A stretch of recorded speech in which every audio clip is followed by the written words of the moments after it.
It is Thursday, and we're from the barracks, and we just are going to be doing our after-action report from Overwatch 6.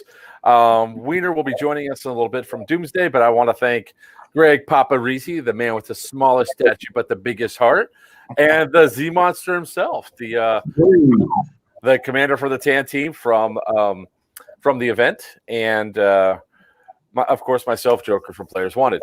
So we all had a great. I think everybody had a great time at Overwatch 6. Although Papa, was too busy sleeping his Sunday off. But I'm still up and about. I just limped up and about. Let's go ahead and do this real quick. There we go. It was I had a great time on the event. Things were kind of interesting because I have the unique perspective where I was on tan for the first day and green on the second day, and we brought out the battle bus. So right off the bat, what everybody think of the event? This is really to give a lot of feedback to the event host and everything else. So be gentle, but don't be gentle. So for one, hey everybody, awesome event. It's my sixth one. I've been to every single Overwatch. I love the AO. I love how Doomsday, the ideas behind their games. The AO, the event's never the same. I took a risk on this one, picking the same start point from the last game. But all in all, I mean, it was a great event. Is there drama in Airsoft? Yes, we'll talk about that later. But overall, I mean, it was a great time. So, we'll start. We'll carry the pros and cons. We'll push the cons off to a little bit later. I absolutely agree. Always, every time, every Overwatch I've played there, the AO is great. They run it very well. The distribution of the different missions and fragos and everything like that, absolutely fantastic. That was good. The addition of the battle bus, not that you need your ego inflated anymore than it is. The addition of the battle bus was good. Sorry, I have some feedback. Hold on one second. Oh, that's why. Sorry, for some reason, a video started playing in the background. I'm trying to figure it out. So continue. Sorry about that. The addition of battle bus was excellent. Overall it was good. I personally, I like the challenge of green having next to no vehicles or no vehicles at all versus tan having all the technicals that they had. I personally, I actually could appreciate that. I like that. I know some people saw it as a negative. I didn't. Yeah.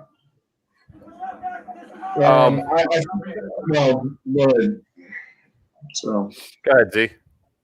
I think the one thing that we kind of got off on this year versus previous previous Overwatches, is imbalancing of the vehicles.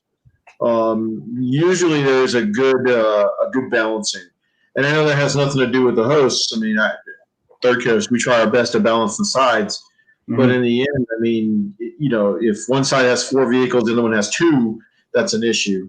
But I think what I loved about Sunday is what the battle bus brought.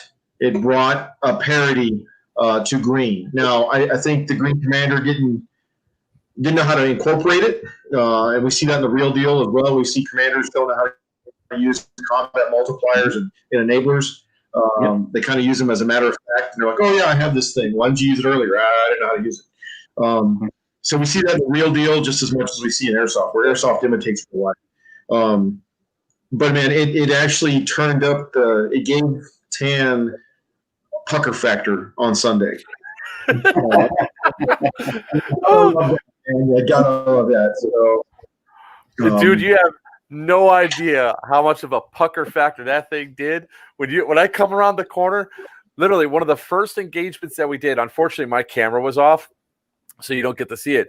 But I came around, and Tan was oblivious to the fact that there was a vehicle. They got too complacent that vehicles were not coming through the middle. When I came around, my team noticed me. Tinker, Gabe, or Swap Shop as we like to call him, said, move, and you see them start pushing people into hallways because we came through, and as soon as I came the direction sides, but in the end, I mean, if one side has 4 vehicles, Oh, Sorry. feedback. Yeah. That was weird. No, that was me. I'm trying to share the video and it popped up playing. Okay.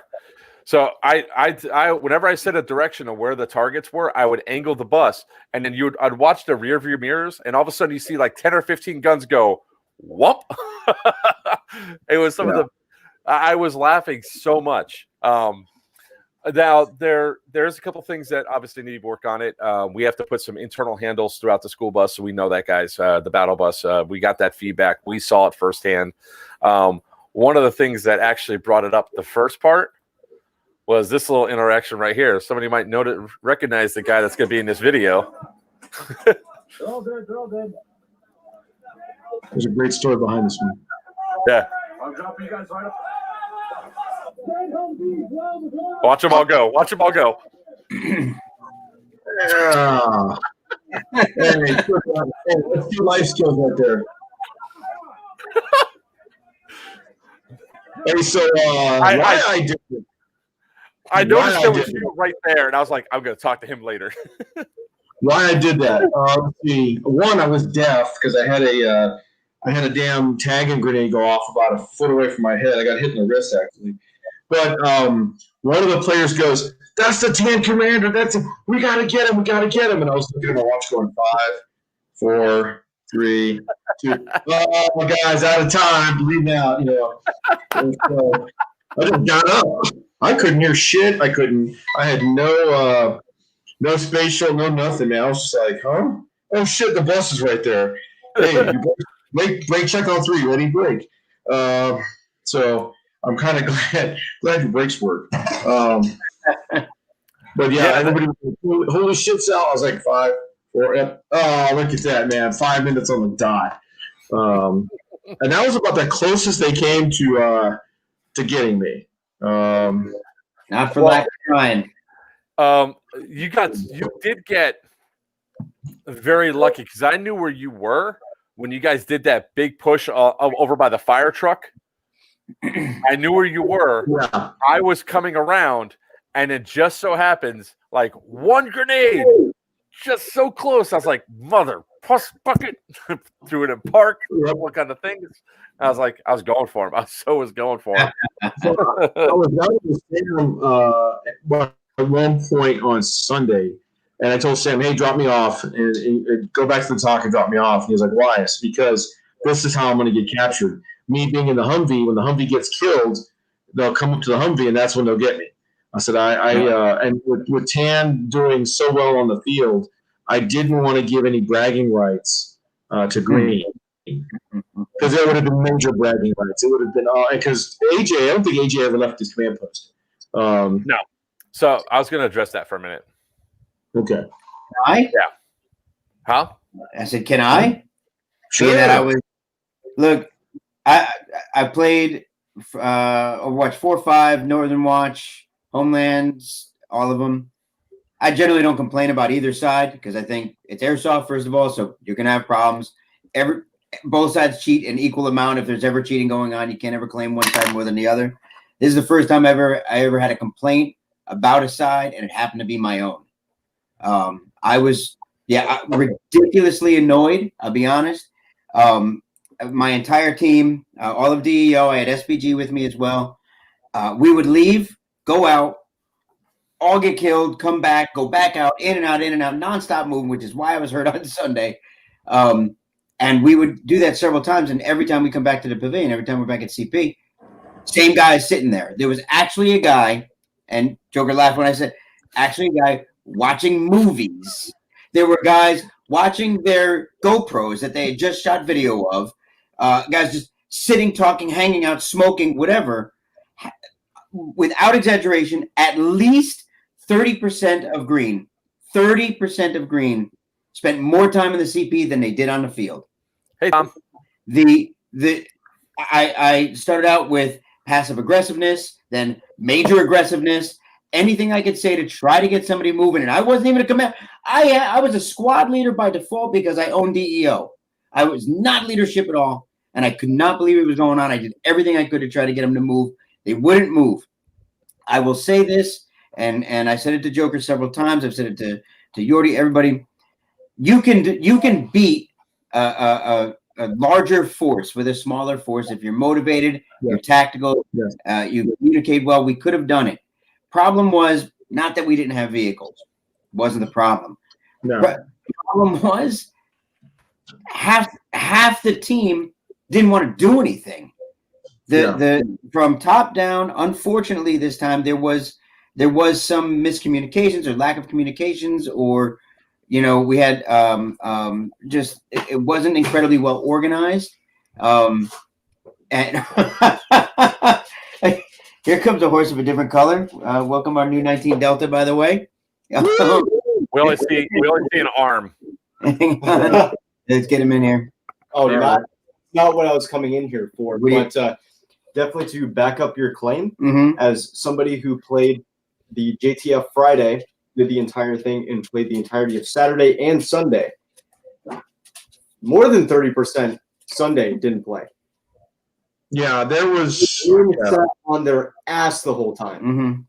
Now, I didn't really see a lot of that for Tan, but Tan had a lot more organization, where Green, we would just go out and get destroyed. No cohesion whatsoever, just throwing bodies against Tan, who's actually organized. And now you said that, of course, when you play an airsoft event, it's supposed to be fun.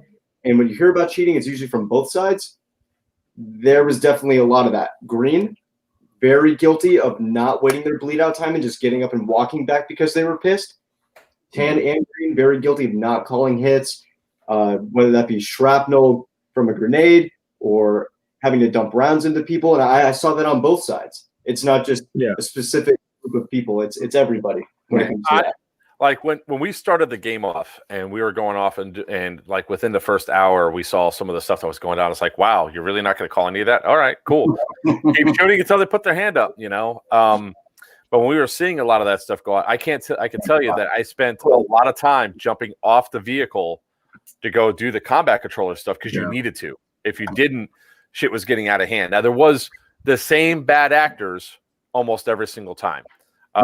So what gets me about that is sometimes your gun's not shooting as great as you think it is. That's one. Like I'll never forget one of the events I was at. This dude swore up and down he was shooting everybody. Turns out he never reinstalled his inner barrel. So it was like, hey, dude, I'm going to kick you off the field because you're starting drama. And where's your inner barrel? How did you chrome up? So it's just like a cascade of questions. But what I have noticed is people immediately jump to they've got to be cheating. They're not calling their hits. And what causes that is no dead rag when you're hit, no putting your arm up, not laying down or sitting down when hit. Hey guys, we're telling you guys to sit or lay down. Hey, there goes Airsoft. If you can't lay down when you're hit, don't come to my event. I'm sorry. We're going to get militant about it. Milson West does it right. I'm giving that props to Josh about that, because when you go to an MSW event, when you're hit, you're expected to lay down and act it out. Yep. I'm sorry, guys. If you're not used to getting on your butt when you get hit, don't come to my event. I'm sorry. I'm doing this for the quality of the game. Because all this past weekend was out of control. Typically, I don't go all the way down because I'm an old fat bastard that has a hard time sometimes getting up. But I know I'll tell you when I had to get off they've grounded all vehicles the last hour of Saturday. Yeah. And then we said, screw it, here we go. And we went in there and I was getting down mostly because you had to, because if you didn't, people had really poor target acquisition. Like so much so that I'm walking around with the dead rag on. Next thing you know, I got lit up and I was like, I was like, why? But what I will say that when I saw some of there was hyper aggression for people that did not need to be hyper aggressive, which amped up both sides, But what I mean by it is, you're not wrong. Papa and I said this, have been having discussions about this, is that people think that there's an expectation for somebody to be a good airsofter is that they look a certain way. And there's teams that break that mold. And it's like, and what they get upset about is that they don't expect to be beaten by somebody that looks like half of a marshmallow. Yeah. Or looks old, or my continuing comment is Joker's not supposed to be as good as he is. He's not supposed to be at him. He's not supposed to be. So are you ready for this? Go to a third world country and get shot by a 12-year-old with an AK wearing shorts. And all your goofy cry gear. Hey, guess what, guys? You just got owned both in airsoft and in real life. So again, airsoft imitating life. You get pissed, but then you realize you got owned. So one of the things I noticed, like definitely what the feeling of it is that Green did not have any anti-tank, or very little. Very little. Yeah. Because my vehicles, I mean, I could count on. I got the bug got tagged more by our own team on Saturday than it did the enemy team. Like we got straight. The helicopter crew that shot me up, I know who they were. That's why I called them out. I was like, all right, who's the crew in the helicopter that shot the bug? And the guy raised his hand. I was like, you were standing right next to it. That's ridiculous. Absolutely ridiculous. Yeah. It was funny. I mean, literally when it happened, I was like, really? Okay, whatever. There is something I can say, and I don't know if it's time for this or we can wait for it, whatever, but in regards to some of the behaviors, things like that, I have found, especially over the past 3 years running a field, we've tried different things and found things that work. Setting an expectation by presenting it during a safety brief or rules and regulations, and reiterating it, even though people don't think that it shouldn't be necessary. I've been told so many times, my safety briefs are super long. You shouldn't have to tell people that. No, you're right. But if I frame it out and say, we don't call the other people's hits here. Don't call someone else's hits. Worry about your own integrity. I have found that the day I say that versus the day I don't, it actually changes the gameplay. Every single day. Set it out there. You set that expectation. Even if it's just subliminal, it sits in somebody's subconscious, and there's a better chance of it not happening. You're always going to get the guys who think they're shooting better, and I talk about that when I do my safety briefs. Your gun's not assume your gun is not shooting as well as you think it is. Assume your eyes aren't as good as they are to see a 6mm BB at 250 feet. There's a good chance you didn't see that thing land. Very good chance. So assume that. So with that note, let's just show something really funny that happened.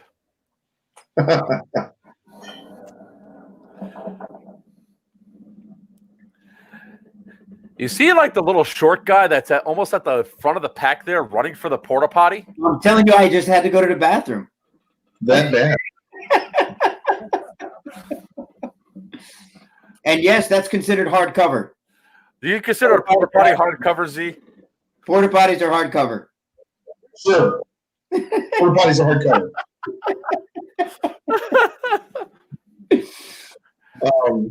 That's why I dented your door. See? So, oh, I'm sorry. I just had to show that because that was one of my funnest moments taking out Papa's. Like, we waited. So we had a spotter in the middle of the field. When somebody said a U-Haul truck's coming, I was like, oh, I'm stopping right here. We were so set up for failure on that, by the way. We were told, oh yeah, there's 6 tryhards. You guys will be good. Bring the whole squad. We had, what did we have? Like a dozen and a half. We had like 18 guys. They're like, don't worry about it. Go get the barrel. You're all set. 6 tryhards. Cool. That was our intel. We show up immediately. We're hit by the battle bug. There's people scattered all over the place. Laz from Tryhards was like buried. He was like in a hole, like covered up, and like they're lined up on the hilltop. The berm. What is going on? This is not 6 people. This is not what we bad intel. So going off of that, right? On Saturday, I don't think that they were using the vehicles effectively to go out to the either side. Now, there was a couple times where we were bullies and literally chased them off of an objective. Yeah. But they had a gun truck. They had that stupid van. And I call it stupid because the mentality that they had there was a lot of videos going around showing them taking multiple grenade hits, tagging rounds, and they still kept going. Plus that stupid shit of breezing through the CP and shooting everybody up at CP. Were you there for that thing? I was in it. In the van when that happened. That's the first one. I got about 9 going down my back. I'm like, why don't I just take the hidden quick barrier? So, dude, we were bouncing all over the place. We were in the back, bouncing all over the place. I was in it, and Pip, when Pip stopped him, I was like, and that's when he grounded the vehicle completely. Yeah. Those of us that got in the back was the first time we ever rode in the back of the thing. He's like, all right, let's go. We're going over there. I'm like, all right, cool. No idea what to expect. I'm like, all right, start shooting. We're like, oh, okay. And he's doing like 20 miles an hour, just flying fast. And I'm like, we're bouncing all over the place. He severed the wires on a dude's FCU. He was messing with this. He was messing with plug and cut it right in half. So they disabled the kid's gun. Or not a kid. He's like, I guess one of the BFA guys. Yeah. I think what we saw out of this event really is we were going to go back to our original vehicle rules where a truck is a truck, right? And the only limitation on a vehicle in Third Coast is one mounted gun and one security shooter. And if you're a transport, you can have one guy up there with a saw or whatever rifle he wants to run and one dude riding shotgun. So any vehicle can only have two shooters, two designated shooters. Mm-hmm. Preferably one with a mounted weapon system. The other one could be a shotgun rider. And so we've tried in many different ways. We tried having a grenade on the hood. If you want to kill a vehicle, try to get a grenade underneath. And we said, fuck it, 10 feet's good enough because 10 feet, everyone has spatial awareness with 10 feet. And so, we tried having a transport in a gun truck, and that didn't work out. So now we're just going to go back to a truck as a truck. You can only have two shooters. And the only way to kill it is with anti-armor or a grenade, because we've seen way too many accidents with guys getting, drivers getting shot and Jesus take the wheel, or they hit a building, or they run over, God forbid, they run over a player. I think it just reinforces the rule set, because I didn't like the U-Haul truck, the pickup truck. I didn't like my own green Humvee running around with like a porcupine. Because when you said you could hit in the back of the head with a tag, and I'm like, bro, that's why I have that rule set. So, there it is right here. Oh yeah, dude.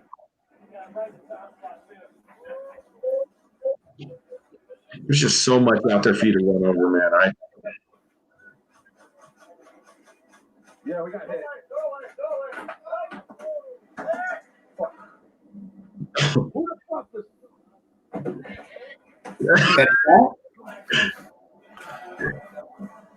The pissed off high school driver right there.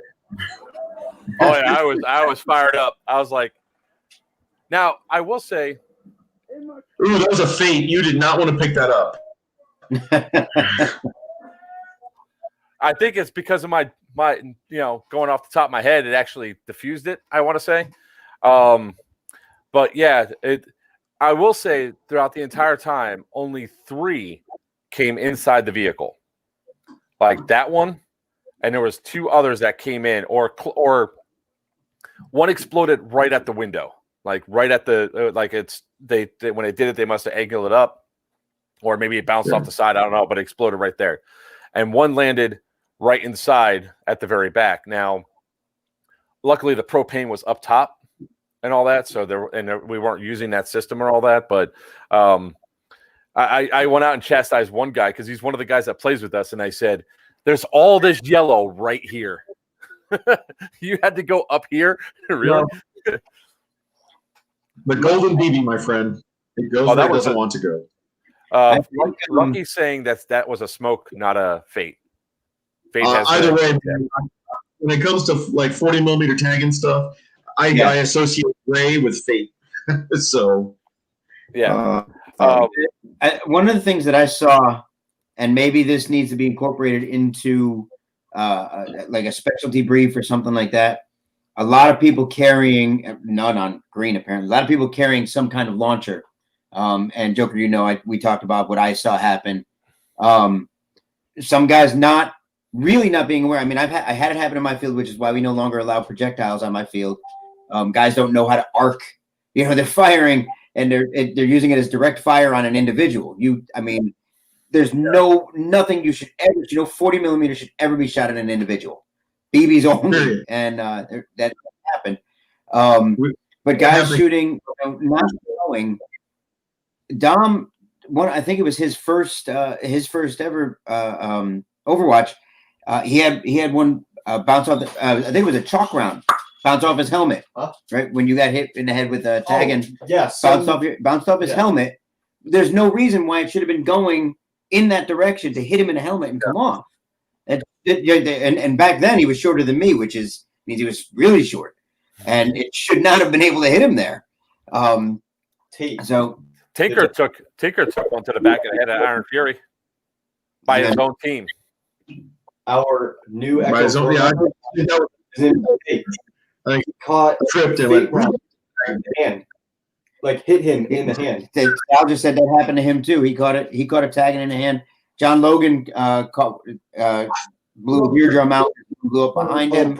His arm. So at Wasteland, there's too many accidents happening with projectiles now that there needs to be more emphasis on how to and how not to use them. We don't need to teach people. It's not an educational class. It's if you do this, you'll be removed from gameplay or whatever it might be.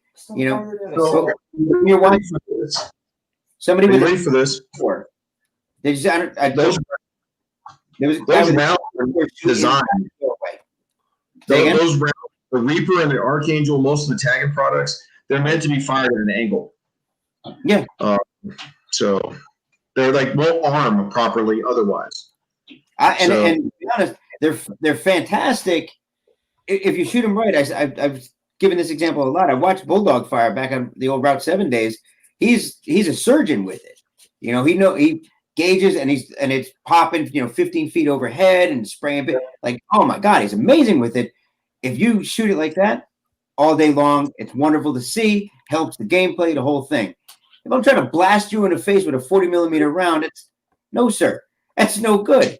You know, there was a guy and ended up having to have a talk that fired an AT4.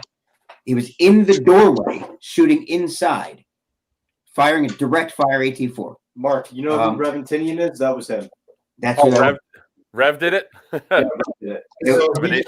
did the same thing to me with the chalk round inside, actually. See, and it's just that's when you go from airsoft hurts because it's BBs you're being shot to dangerous. We're not trying to get anybody to the hospital. We had a player clear a building or attempt to clear a building in Camp Shelby using an MGL as his primary. That's and it was like, because you just blew a hole in somebody's combat shirt. Like you're gone, but you're gone, buddy. Well, come on, man. Like real life, I'm like, okay, you never served. You don't shoot 40 millimeter direct fire at anybody. Mark 19's different story, but you're not going to shoot an MGL inside a building, point blank. There's too much of that. No. And, I think some of the things that are going on is that you're seeing improvement in a lot of the introduction of new airsoft guns and improvements in the technology of it and all that. The guys are feeling that they have to shoot harder or bigger in order to compete. And I mean that's just not the case. You can make it shoot well and actually be well below the joule limit if need be, or it doesn't have. You don't have to hurt somebody. Have integrity. Well, noobs talk FPS.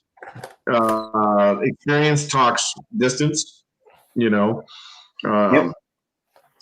always a noob that talks about FPS. I'm like, I don't care how hard your gun is advertised. That's not going to be accurate. Right. Let's talk about distance. Because I've played in Japan and I played in the Philippines where everyone's shooting 300 FPS. And you're getting hit a long way off.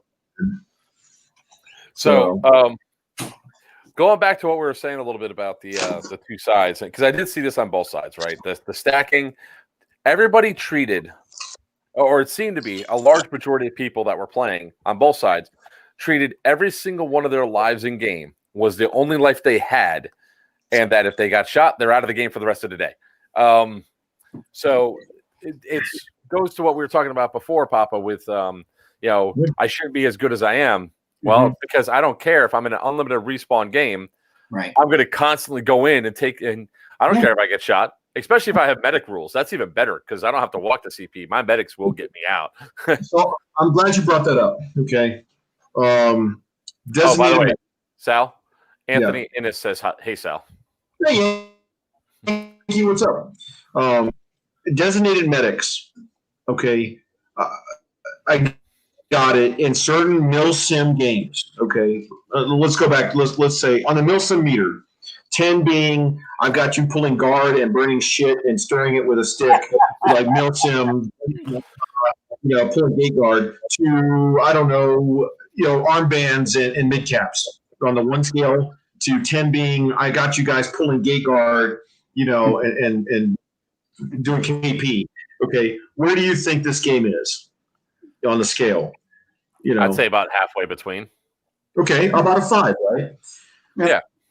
If you're going to do assigned medics, that's really on the 8 scale, 9 scale, maybe 10 scale for sure. Okay, the player base knows what they're getting into. There's a very established, there's a base for that where, on a milsim scale, like 7.5 to 8 means designated medics. Okay. When you're playing at a 5 level, in order to avoid what you saw this weekend, where people just don't want to die, because who's my medic? When two things happen, guys. 1, players play very cautious. 2, they cheat. Okay, because they don't want to do the walk of shame and they don't want to find a medic. So how do you avoid those things? Everybody's a medic. Just make everybody a medic. Anybody can medic you. Simple. I like anybody can medic rule. But even if we didn't, there was several times where in that last hour of the first day where we said I was a medic, so it really didn't. But my other medic wasn't there. I was like, I don't care. I am pushing these buildings. I am going to clear out. Oh, I got hit. Oh, CP is only 500 feet away. Let me go respawn after my 5 minutes and come back and do it again. Now, I will tell you, one LMG that was in that building had some freaking range, man. I was like, holy crap, I'm hit. Okay, I'm dead. Good shot. But everybody on both sides kept that mentality, and they were so cowardly and hiding. It's like, just go. It's first off, it's airsoft, so you're still just playing a game. But secondly, those BBs are going everywhere. They're not flying in a laser line just because that guy's pointing a gun at you and pulling the trigger. The wind's blowing. Just run. Maybe 1 or 2 you get hit, but those 2 people, as they're going down, will absorb the BBs for everybody else to run through. Real life saw that. Yeah, and I kind of figured. And I wanted to pull this up because I think you've seen this already, Sal, because I posted this up on the thing. But here was a big problem for Green: lack of listening. Now, to give context, you're going to hear the explosion. That's because somebody just launched a 40 mic right into this doorway right here and killed off the shooters. They were right into this door. Ceasefire! Ceasefire! They're dead now. That was a good shot. Are we dead? We have 1 hit. You all are still alive. You all wait. Is there nobody dead? They're all dead over here. Remember, I did say this. Deploy. If you are not, go out the back if you want, but get out the front. Take this area. If you do not want to get off the bus, you don't have to, but go. Take these buildings right there. Get up on those. Watch this. This is the part that drives me nuts. That's fine. I know. It's coming up. Yo, all you Green right here. Go take those doors over there. Yeah. Nobody even looked. You guys need a combat controller. Holy shit. Yo. Wow.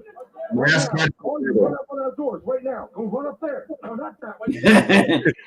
Their first instinct is to hide. Not to assault, not to secure, to hide. Cool. And that was, I saw that so many, I saw it, I told you the story. I saw it happen. Guys were hiding from a wall that nobody was taking. They hid so long enough for Tan to actually come up on the wall to give them reason to now hide. Like, it was ridiculous for them to be doing that in the first place. Then they all got taken out by a grenade toss. Never should have happened. They should have moved. And Joker, like you said, if you're wanting to play as Milsim could be, then no, you don't want to run out and get shot and just wait for your medic. I get that. But I'm with you in that if they're just not pushing, if they're moving the game along, I'll say, watch where I get shot from, and I'll go out and I'll try to draw fire just to get them out there and play the damn game. Yeah. To me, sitting still hidden underneath a tree for 3 hours is not worth my $140. But that's my favorite tree, and I get great video from that tree. So let me explain the start of Sunday. All right. So the start of Sunday, I walked over because I had to give my safety brief for the bus. Right. Sort of like how how Paul does they do the safety brief for the helicopter. We have a safety brief as well because it's a 3.5 foot drop off the back. So 3.5 foot drop. So if you're standing up, you're dropping 3.5 feet with full kit. You're adding an extra maybe 30, 40 pounds. It could probably screw up your body a little bit. So when I went over there, 5 minutes before they're going to insert people early, AJ and the XO were not there. I didn't see him anywhere. So I got up and I yelled. I said, I need everybody's attention. People weren't listening. I was like, shut the fuck up and pay attention now. And then people started saying, quiet. I was like, let me give you the safety brief for the bus. I'm here and effective. One guy actually said, he goes, something along the lines of, what did you do? I was like, I was the reason why you guys lost yesterday because my vehicles were going out to the extremes and taking your stuff. We chased off your vehicles that came out there to take the stuff from us. So I know. So I said, right away, you got to get that technical out to those far ends and could get those control points to score those points. Tan probably won't even go out there today. You know, they have scored by so much. I was like, then I went through the brief and then nobody was there. And then nobody was really excited to play until I started rounding people up on the bus. So the first pass through, we didn't get taken out, which was awesome. Second pass through, I ran into the freaking Humvee. I ran into Sam, and that ended that quick. Yeah. But each time so after like the fourth or fifth trip around, CP was getting less and less filled with people because one, we're inserting them way back. I was taking them behind their lines as far as I can go to drop them off. I did tell one group, I dropped one group, my first run, I dropped them right at the gate. They didn't hold it. And of course, I then saw my truck go driving out, and I was like, well, they're going to go secure those points. So I started then forcing people to come on and say, look, when you get on, you're going to have to deploy fast. If we get hit once, you could stay on the bus and shoot, use it as a shooting position. But in 5 minutes, you're all are dead. Because if I turn on to start driving back, everybody on is dead.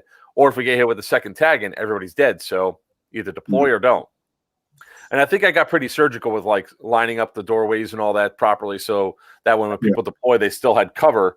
They even used the door as cover to get into position. Like I said, we dropped one guy. Oh, yeah. That one dude. There was 15 guys on the bus.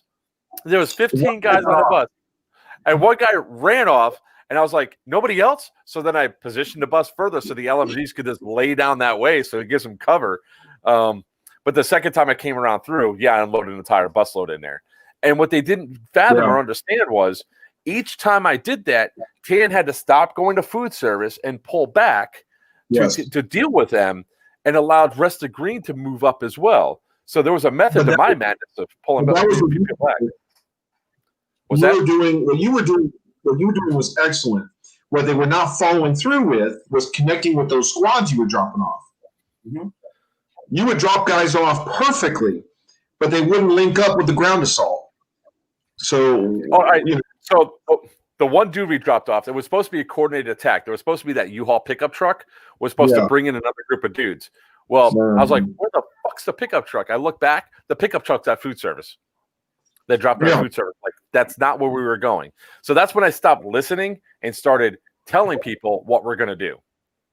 Like when you guys had all those people in the trenches on the south side of the CP, I would start off every driving run and just go over and just lay waste to the trenches.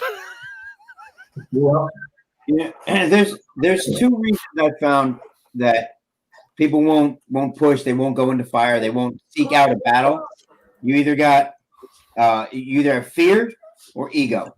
They're either young players that are afraid, they don't want to get shot, they're scared. we're walking up the middle at one point, and there's a building, and I look at this building, and there's two young guys facing me. And I'm like, the fight is that way. Why are you looking at me? I'm walking towards you. You should be covering my entry. Why are you looking at? And they're like, oh, and one guy has his gun on the ground. I'm like, what are you doing? Yeah. So there's either fear or ego. Guys don't want to get shot because they don't want to admit that they got hit. So they're gonna wait for everybody else to die, and they're gonna try to take another point, or they're gonna redirect everybody, and they're gonna talk about the battle, but not ever be in it. Those are the two things, and it drives me nuts. I don't ever get to play. So when I finally get a chance to play, I want to play. Are you ready for this? Again, it's where airsoft mirrors real life.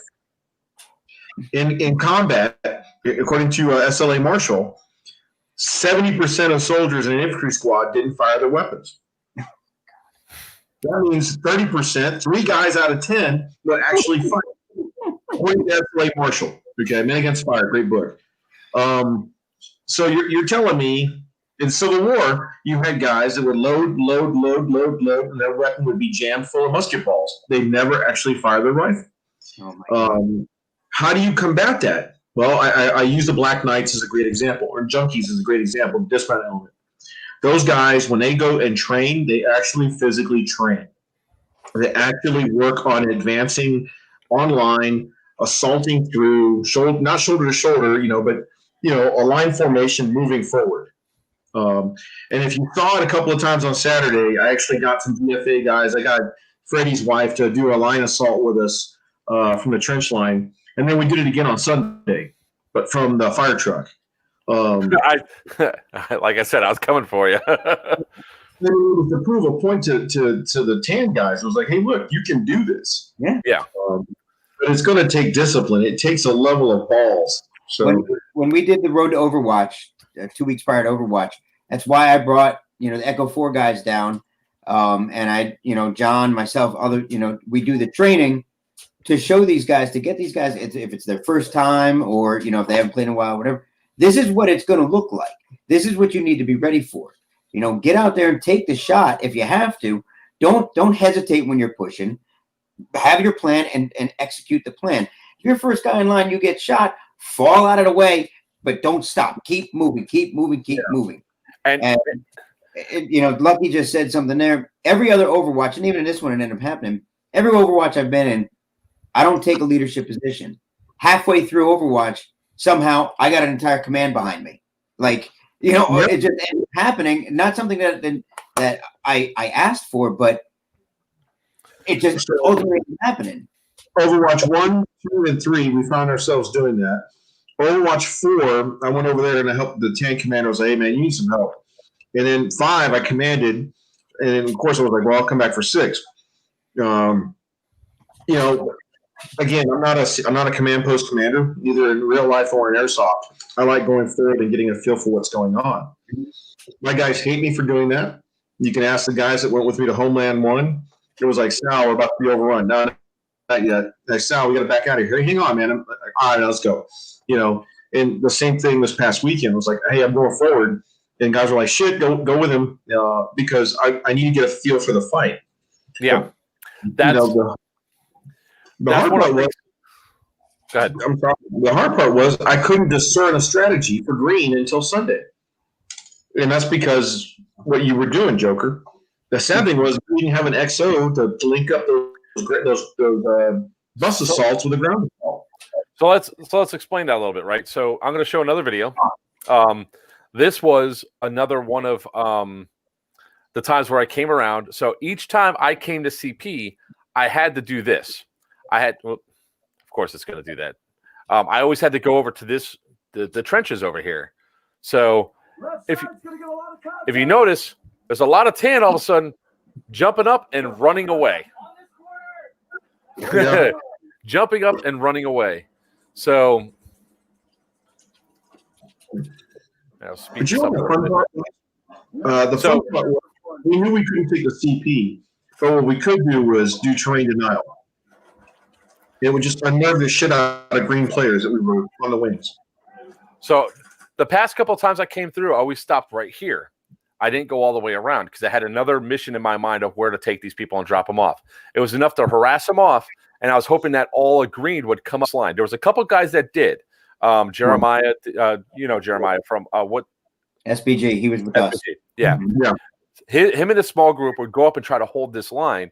But then I finally said, you know what? I'm pissed off. They keep coming back. So you see all the tan all in the background running away. So I decided to do this. They're falling back to the secondary trench. Yeah. Not anymore. Yeah,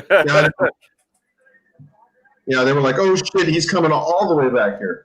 What's really funny what had me at stitches is one group kept running all the way on the other side. They're going around. I was literally chasing them around.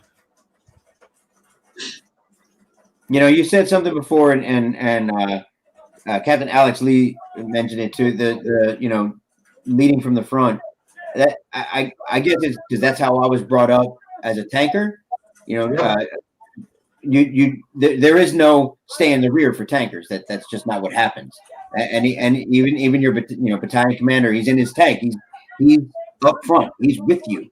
I got lucky enough to be brought up that way. So there is always lead from the front. You need to be better than everybody else. Those guys will follow you if you show them where to go and what to do and how to do it.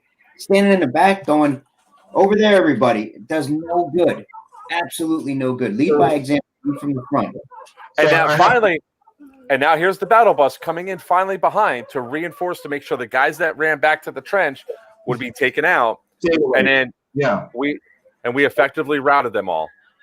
Yeah. So and I was in giggles. I was in stitches when that happened. So after that run, I came back to CP and I said, I stopped at the I asked the XO, do you want to get on to see the battlefield? He goes, no, I'm going to stay in CP.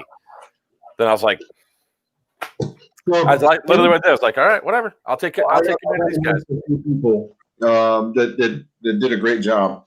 My command staff. If I left the CP, I usually left my 3-7, which was my ops sergeant major, Miguel Lopez, or I would leave Ben Kiker back there as my XO, or I'd leave one of the junkies guys. There was always somebody in the talk when I went forward. I'd get back, hey, what's happening? Here's my read on the battle. If you didn't see my command post, I posted a couple of pictures on Third Coast, poker chips and a map. 1 year I did it with bottle cap. And guys are like, you can't do that in airsoft. If your guys listen to you, yes, you can. You saw our organization. We had 5 ground companies, 3 truck companies. The reality is they were about a platoon size element each, but hey man, guys owned like dog company. I think they're gonna make a patch. I mean, they were like all in. I mean, shit. And that's what the commitment to it. And you don't have to. It's not. I heard some guys. I'm not out there trying to play army. It's not about you. Look, you're going into this thing. You're committing to go play this thing. Give it your all. Even if you don't do anything up until the day of, that's fine. Get there. You've got these guys with you. You're part of this squad or this platoon or whatever you are. Okay, then you have to be able to trust your command. And I think that was also part of it too. There was. There were some commands that were issued definitely on the green side that very seemed nonsensical. Go over here and take this. For what purpose? That's actually not going to do anything but stunt our portion of the battle, and we're going to get overrun over here. Mm-hmm. And then you had guys just splinter, and then eventually outdoing their own things. So you have 7 different green factions instead of a single cohesive unit. And the company versus squad fight for most of Saturday. Sunday, I actually saw platoon size elements, but that was because Joker, you were moving guys around. And the yelling I was doing as soon as I got to CP, get on the bus, let's go. There's some nuances of that field, though. And the funny thing is that excuse me, I love it when there were certain people that would turn around. Like I made a big mistake one time. I didn't see the tan Humvee back. I did not see the Junkies Humvee. I turned a corner. There's Sal, like maybe 200, like 300 feet off. I was like, shit, I'm not going to get out of here in time. And sure enough, boom, boom, boom, boom, boom.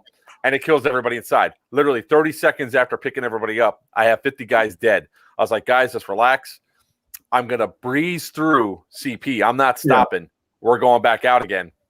And I did. And that was like halfway through the day. And as I went to go do that pass through, now there's like 10 guys lined up doing this to the, putting their thumbs out to the bus. Yeah. And I was like, I'll be right back. And that's when I dropped off all of the Echo 4 guys and everything else. And then we got hit again with a tag-in or a grenade, one of the two. And I said, you all can dismount. There's one gunner right there. Take out the gunner. Echo 4 ran out. Yeah. Dom got hit. A couple others got hit, but they finally took out the one guy. And they're like, why'd you tell us to deploy? I was like, well, the bus is going to get destroyed either way. I had 5 guys that were running that did not want to get off the bus because they're running LMGs. They were weighted down. Cool. They can ride the bus all day. They were very effective shooting from those windows. That's great. But all the motherfuckers should get the hell off. As soon as we get hit with a grenade, just take off, because what's going to happen? You got 2 different sides of the bus people are fleeing out of. They're going to have to transition between both targets, and there are 2 different angles. So the likelihood of hitting somebody is going to be slimmer, especially if people are transitioning back and forth. You cannot run. Just run 200 feet in one direction. Yeah, just move. To me, that was actually fun. Bulldog ordered our transport. We were on our way back, and Bulldog ordered our transport to be dropped off right in the middle in front of the bus. I had all of my guys in the back of the U-Haul, and they called ahead, and we felt it turn around. They said, "No, Bulldog told us to drop you off over here." Where? In front of the bus. We're like, "What?" Like, yeah, in front of the bus. I'm like, "All right, y'all get ready." He hit the brake, dove out. Started firing the whole thing. Yes, of course we got shot. Of course we got demolished. But it was going to happen. At the same time, we still got guys inside the bus. We took it down. We all died. Yeah. At least we did it. Yeah. Worried about getting good effort. Yeah, and that's. I mean, if I would have had, I would say, Z, if I would have had the rest of my guys like on my other 2 vehicles, there would have been a much harder fight on green. But I wasn't going to pull my guys off a tan and put them on green. One, because they didn't have the gear for it. That's why I'm telling all my people when we go to events, bring your Hawaiian shirts. If you bring your Hawaiian shirts, because I will give mad credit to all of the players that were out there. I only got shot once in the ribs, just once. The entire time I was out walking in front of the bus and everything. I got out one point, and I'm directing people where to go, and I grabbed a guy's gun, and he goes, "Shoot where?" I grabbed it, I go, "Pop, pop, pop," and I hit a guy, and I give it back. I was like, "There!" And he's like, "Oh," and they go rush, and they all went rushing that way. And then my Christian, who was my tank commander or the bus commander, he only got shot like twice when he got out, because his job was to be safety. He'd get out and make sure people dismounted correctly and nobody got injured. We only had one hiccup because I heard the wrong thing, and that's one thing we're working on that we've realized that we need for the bus. That's why you saw the radio in my hand.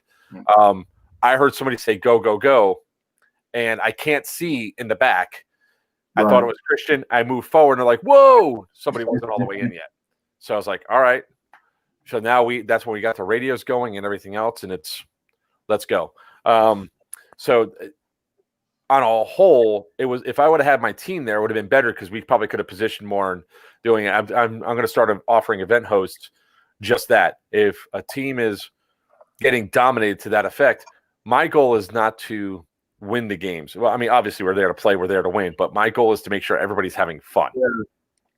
So if a team gets dominated, I want them to continue playing, more or less. So on that vein, for a while we were the only event host that was actually announcing scores in between rounds, and guys were getting a little put off by that. Well, I'm just here to have a good time. I said, man, it's funny when people will say that when they're winning. But hear me out. I've gone to events where I'm on the losing end. Okay, to me, it's a great training factor. Don't like to lose. Figure it out. Stop, think, apply some tactics and strategy. Be better. And quit playing checkers and start playing chess. Yep. And guys get a little butthurt by that, but it's like, guys, why are you wearing all this shit then? Like, I'm sorry, guys, it's milsim. Like, It's a military simulation. There are aspects of military art involved in this simulation. Like, get your heads in the game. Otherwise, why are you wearing all that damn kit? I mean, everybody's like, well, LARPing. I'm like, yeah, but even in LARP, you go to medieval times, the Green Knight fucking wins. I mean, come on. Just for those that are asking, Tan won by 15,000 points. Is that all? Oh, yeah. I mean, right there. Well, and Tan also had another high score on number of war crimes, 136 to 87. Yeah, but on that topic, okay, when you're reporting war crimes, okay, and for Third Coast, if it's egregious, like absolutely egregious, we didn't see it on a trail camera, we didn't see it on our cameras, and the staff on the field didn't see it. That's a big deal. It's like, hey, player, I hear what you're saying, but point the guy out to me and we'll go see. But taking word of mouth reports from non-combat controllers, non-playing staff, it's hard because it's like, hey guys, I want to believe you, but I mean, you can bullshit me, so in the end, I mean, it's like, yeah, okay, we outnumbered in war crimes, but the level of saltiness. Oh yeah. I mean, fuck, man, I've been to 6 of these. When my side was losing, my guys don't get salty. We're just like, hey, Sal, what do we do? Let's take a knee during in between rounds and let's figure out where we got to figure this shit out. And it's obvious that my team has figured out this field because we used the nuances of the field against the other team. Why is the sally port so important? Why are the cell blocks on each end important? If you're going to play the field west to east or north to south, there's buildings that you have to control. Yep. So I'm going to ask this. I know that I know Doomsday said that they're not going to have another Overwatch. No, that's the last one. That's not what they said in there. No, they said there was going to be no. Okay, so Sal, are you going to be Tan Commander again next time? It doesn't matter what side I lead. If I say I'm going green, I just want because I've been asked, and I think I've decided that I will. I'll accept being going Green Commander. I've been asked. I would. Probably need to do it. You need to do it. That now means that the battle bug is going to be appropriate color for its size, and I will tell you this. I'll provide a good field set recommendation, and they can wipe their butt with it. They can listen to it or not. Mm-hmm. But if I was going to host an event there, and I've already been there 6 times, where the spawn's got to be, and how to best use the AO. There's a slight tweaks, and I understand why they use pavilions. To give the guys shade. Hey man, you know what? They're there to play. Fuck shade. Put a couple easy ups on each end of the field and tell them get their asses in the fight. I honestly think. Hold on, not to interrupt, but I honestly think that might have been what was a deterrent for Green to come out. They had too much comfort in their CPs. Yeah. Seriously, it's if there was no place to sit. There was no place to sit. There was no shade. I guarantee you, people will be out on that field because it's not comfortable. It's so if you instead of going north to south, you were to go east to west with spawns, putting the cell blocks in the way. Echo 4 could do his JTF missions, landing on the rooftop. You're not going to have guys spawning in your 6 o'clock position. The sally port is what it is, but that you can make the sally port a DMZ so that way trucks can leave that perimeter, and you just turn instead of having the spawns here at the pavilions, you turn them this way. And now the field goes. It would change the dynamic of the field. Corner to corner or side to side? Because corner to corner. You can use the sally port as one, and you can use the freaking opposite of the other side of the field as the other. Or corner to corner. I mean, it can corner. It doesn't matter. But the ability to change the dynamic of the field. If you think about it, all of the buildings is 2 parallel lines. Yeah. So if you turn the field on its side, Now the fight's going this way. Yeah, good luck to you. I mean, that's going to be a fight. That feels very wide, very, very wide. And I'll talk to Pepin and I'll talk to the Bulldogs. Maybe we can bring the Big Mount site out there, and we can add more buildings out to the far side where the green pavilion was. There's a lot of distance between the two. Having a greater distance where, when whistle blows, you don't run and each just initiate the battle. I'm putting it further apart. That way you take your time to actually tactically get to where you're trying to get to. Fight doesn't always have to happen at building 14 within the first 30 seconds of the whistle blow. That every single time that's what happens. You put them on the north corners. So as where the helipad was, and you walk through that little gate. Yep. One's in that corner up there by the blown up building, and the other one's down south in that other corner. And then now the rest of the field is playable. Yep. My thing is, the players want, they want shade and they want to be able to set their shit up. I'm like, hey guys, then why are you coming to a freaking Wilson game? Yeah. Eminem, I just want to address a couple of things you said there. Green did have two technicals. They just were not properly implemented. You had the U-Haul pickup truck and the U-Haul van, and which Tan at least the first half hour or 45 minutes did not realize that they could shoot at those two vehicles because we were told not to shoot U-Hauls. So they just were not utilized properly.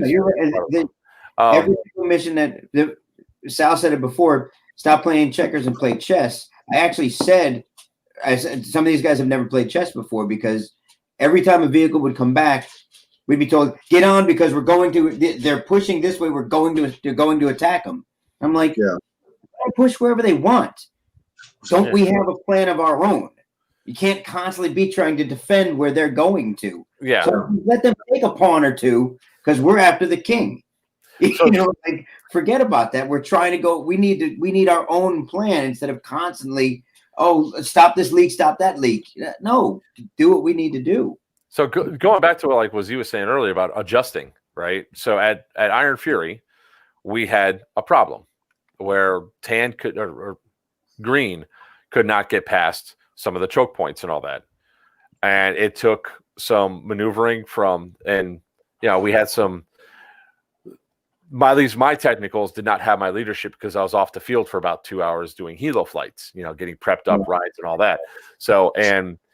There is also something to be said about having good technical drivers, being able to tactically be able to drive and know where to go and how to adjust.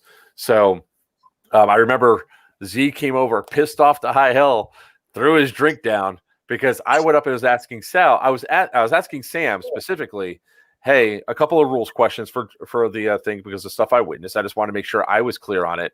And then I said, hey, is there any other place to respawn because we can't get past the choke points?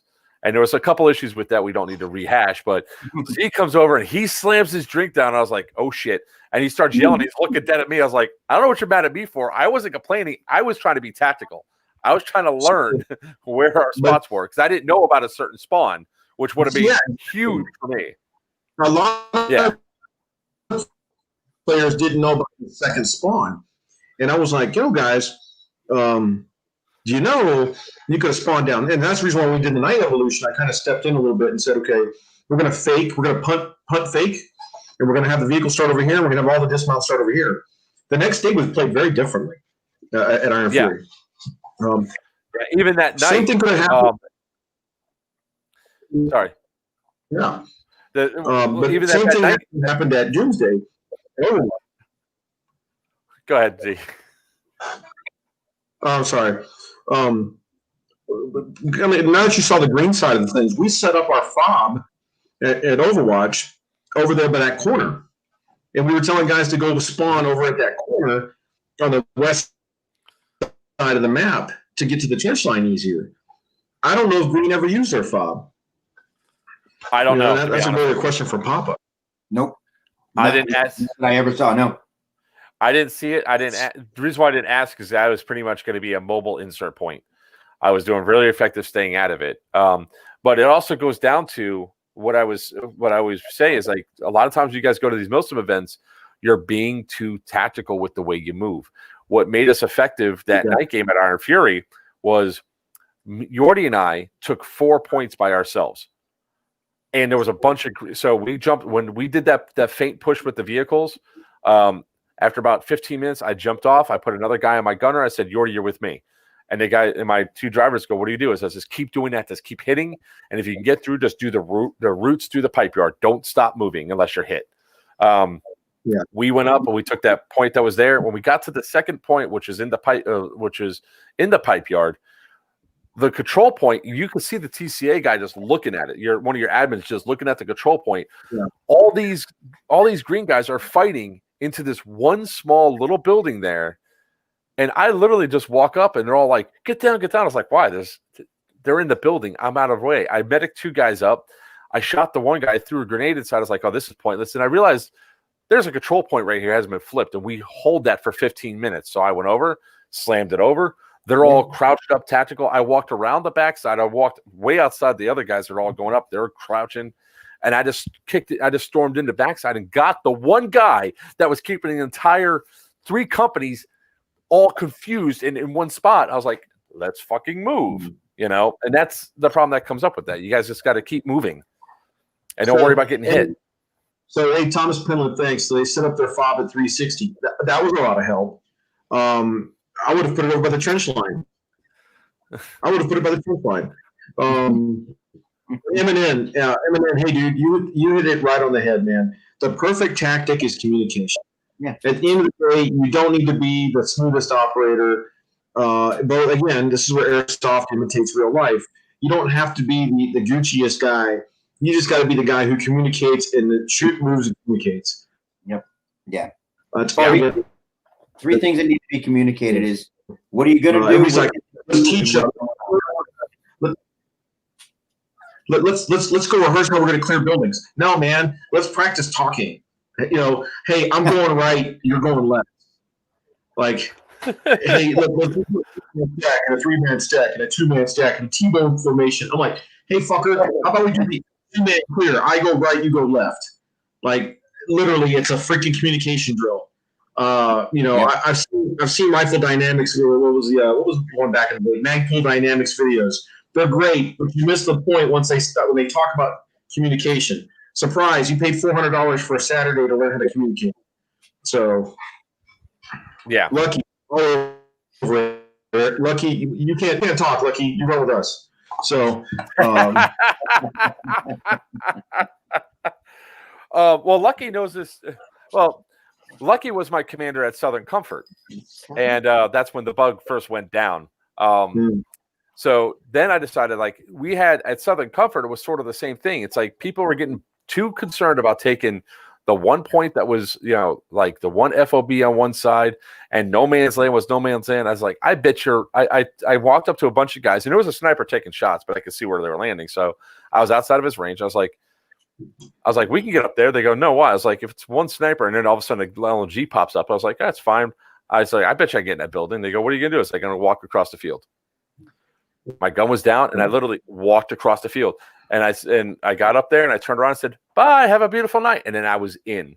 And then for almost the rest of the game, I only got taken out like 2 or 3 times. But I did the same thing. I just walked across the field and I got in almost any time. I was annihilating squads. Green got so butthurt at that event because we kept pushing them back to their spawn left and right. I was like, well, you guys are too worried about losing your precious little life. Just go.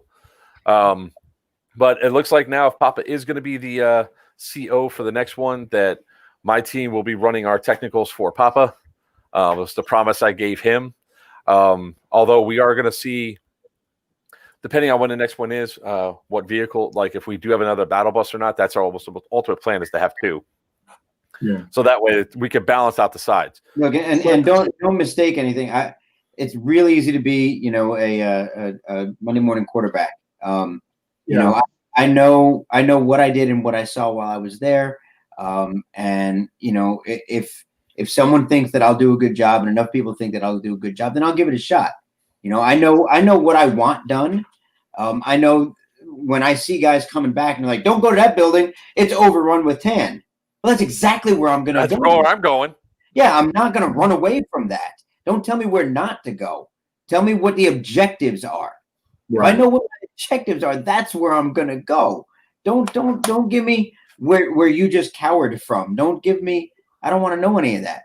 Let's have objectives, take the objectives, and keep moving forward. Win the battle. And we had that happen on the bus. Somebody got on and said, our objective's over here. You need to drop us over here. I said, no. Then all of a sudden, my commander goes, driver, we need to go to this location. And I was like, fuck those orders. I'm doing what I want. And he goes, alrighty then. Because I knew from what I seen just as of driving back around where I needed to place the guys. And then I said, I'll come back and I'll grab the next group.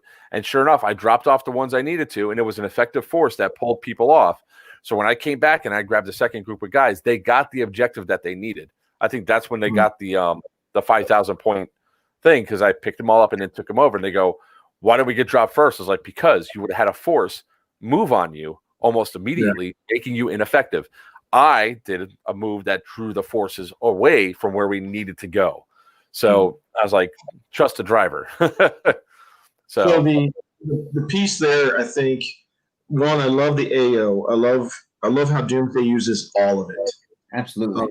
The freaking 360 shoot house, the fuel farm, the urban decay out by the freaking duplexes. And I think that's where the buses could really come in to a huge factor. Like, just make a huge factor. It's like, guys, it's a giant Chinook. It's going to drop your asses off on a fucking Cherry or Ice LZ, and you're going to go for it. Yeah. So I think hopefully you have 2 buses by then. We're working on it because they do so much. They do so much for bringing more mill to the sim than people realize. Guys remember Lion Claws is Van Hawk. Somebody actually took a van, like Moody's custom van, and put a tail boom on it, put a cockpit on it, put a rotor blade on top, and it was a Van Hawk. He just jumped on the van and drove everywhere. It was awesome. The Vancopter. But my thing, the AO, and they'll figure out how to slice and dice it. I mean, we take a look at GTI, and there's so many people want to use that AO, and so it really boils down to gameplay and what you bring as an event. Guys keep asking about Iron Fury. Okay.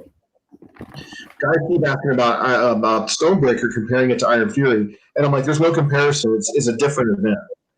Right. And the guys are like, well, I'm like, guys, look at the map. The map will tell you it's a completely different event. I love the JTF missions that Skywalker puts on. Yeah. I think it's awesome. It gives a player base something to shoot for. I kind of like the fact that there wasn't a night game on Saturday. I'm kind of interested in your take on that.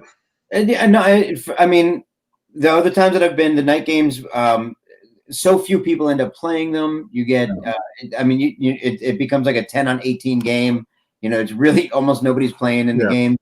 And it goes nowhere. I think the past 2, somebody's gotten hurt. So I think ultimately it's better that there wasn't. A 2-day event, I was so out of shape for this one. I haven't played it for so long. It's why I ended up hurting my back. That's not going to happen again. I'll make sure of it. But for me, what's that? Just bring on coronavirus. So, no, you're talking about. I'm like, just bring on coronavirus. Let me answer. No, I think real quick. Jigsaw. Let me answer Ben real quick. This is the 3rd time he's asked it. Ben, I have nothing to do with your battery problem, but I just happen to know that Doc is the one who has those batteries. That's where you won it in the raffle, and it happened to be cross-wired when you plugged it in. I can't do anything for you with it, but it's not my battery, not my company. I just happen to be able to answer a question for you. So reach out to PMC Airsoft, and they'll be able to help you. Sorry, I just wanted to answer. It was the third time he asked, and I just wanted to I saw it pop up. He really has a question. So I did want to show off some things, and what we're doing is how we help raise funds for the battle bus and all that. So we got 3 new patches, guys. We got our tactical hood rat. Oh man, I should have done that one. Damn it. We have the battle bug, and this is one of the limited edition ones because we're not going to make it in this color again. This was the first series. One of my most favorite patches right now is the hood rat shit. Yeah. And of course the original rose patch. Oh, So one I don't have, right? yeah. I don't you don't have rose? I didn't give you rose? Nope. No. So the patches are $5 each and all that stuff, guys. If you're interested in getting some, it helps us. We have to raise another $6,200 to get the paint job done for the bus, which is yeah. If you get some magnets, some Air Force magnets, like the classic star with the, strap those on the sides. Those are cheap. There's a company I know that's nearby because that's what I got for Fight Company. Like when I had the Fight Company for the bug. When Sam gave me such shit because the beetle was silver, I bought those first. And when he said that wasn't acceptable enough, I was like, "You really gonna make me fucking spray paint my car?" I went out and spray painted the entire car. I was like, "All right, I'll make it happen." And I was like, "Whatever." And then get out there, and I was like, "Really? All right." But yeah, we're gonna definitely get some decals and stuff made up for that. We could definitely do the Air Force logos and all that other stuff. There's so many cool ways that one singular bus can help an event promoter like yourself bring all sorts of new stuff out to the field. Because that brought a different element that people were like, "Holy shit, this is badass!" And that bus went just about everywhere. We did thoughts that we were having were incorporating it into a tier 1. Where you get on the C-130 and you roll rolling down the strip, and we do the red light inside and green light, jump. We were going crazy with ideas, and then put some tracer units up there, and then hey, we could call the AC-130 in, and you come rolling in, just green tracers everywhere. So. You guys haven't. This is only like about 30% done for the stuff that we're doing. We're just now getting all the guns we need. Because that gun, it's going to have 9 guns on it when it's done. There's going to be 3 down each side, 2 out the back, and then a turret up top. So that's 9 guns. We already have the seats reversed for the rear seating positions. We just need to get a chance to cut out the holes for the guns themselves.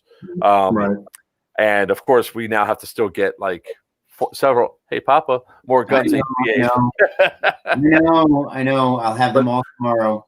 But when that gun starts going off, because the top gun's actually a propane gun, so one barrel's propane, the rest shoots BB. So that thing's going to sound like, bah, bah, bah, bah, bah, bah. It's going to be insane.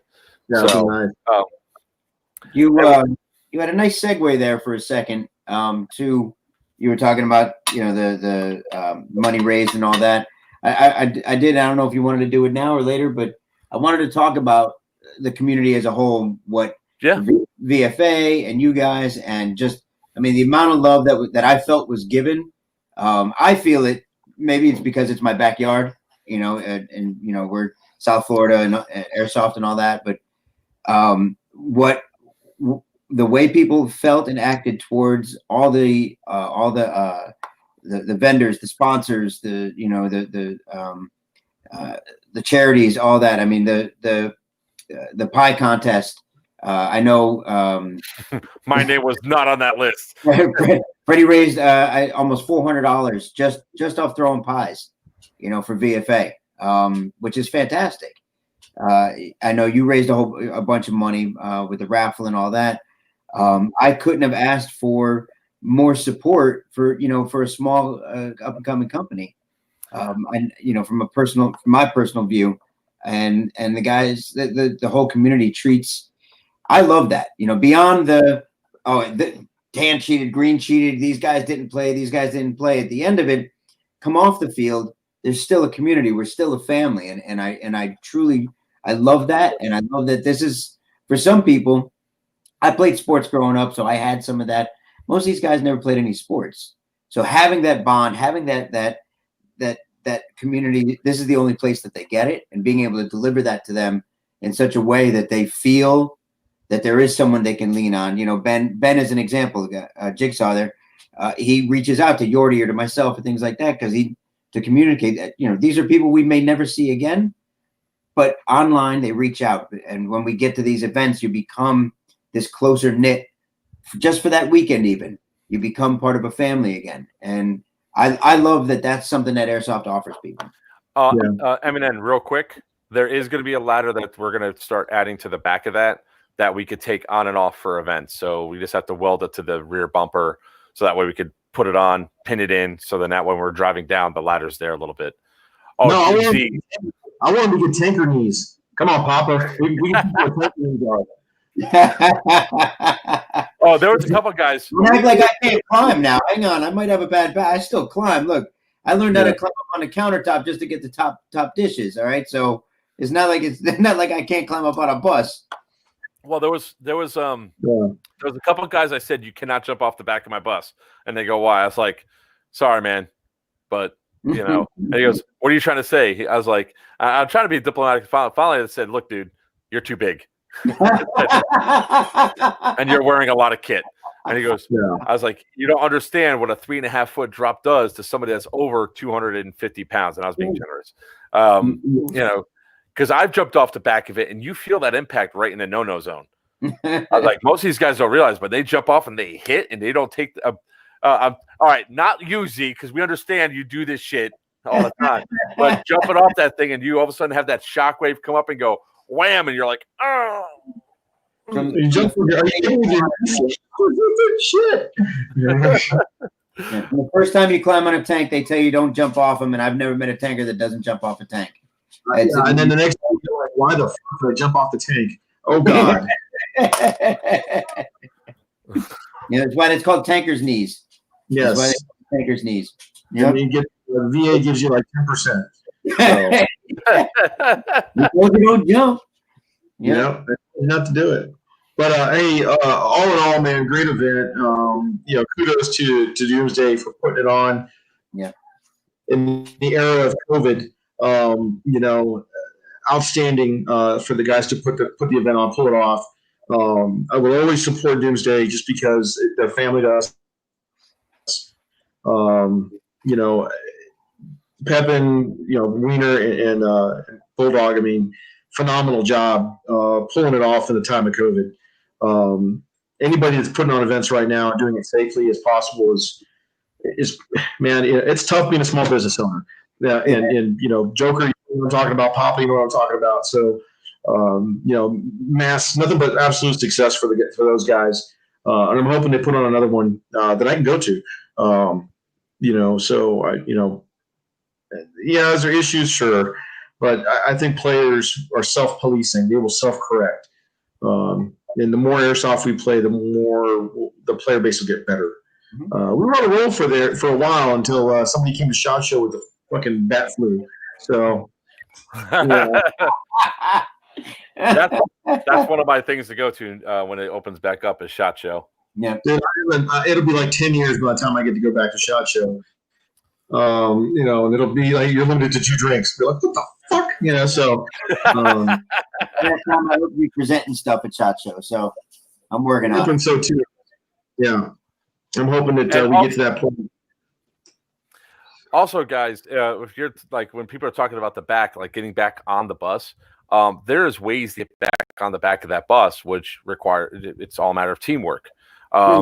Christian actually did it. He was pulling people up on the back of that bus and just yanking them up.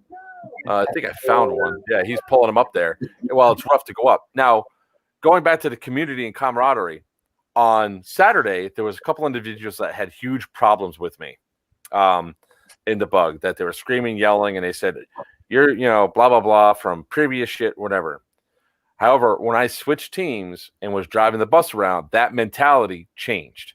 And that's what this thing's about, because you need to get different perspective. So, you know, it was kind of cool to see that person then turn around and be like, good job, good job. It's like, oh, I thought I was a fucking dick, but I didn't say that out loud, you know? You are, but... Yeah, I am, but I'm your dick. That doesn't change. Yeah, I mean, it's just now you're just on my side, so... Yeah. But I had a blast at the event. I'm glad we were able to roll stuff out. I think that what's good for us is for my side is that I showed that the battle bus can work.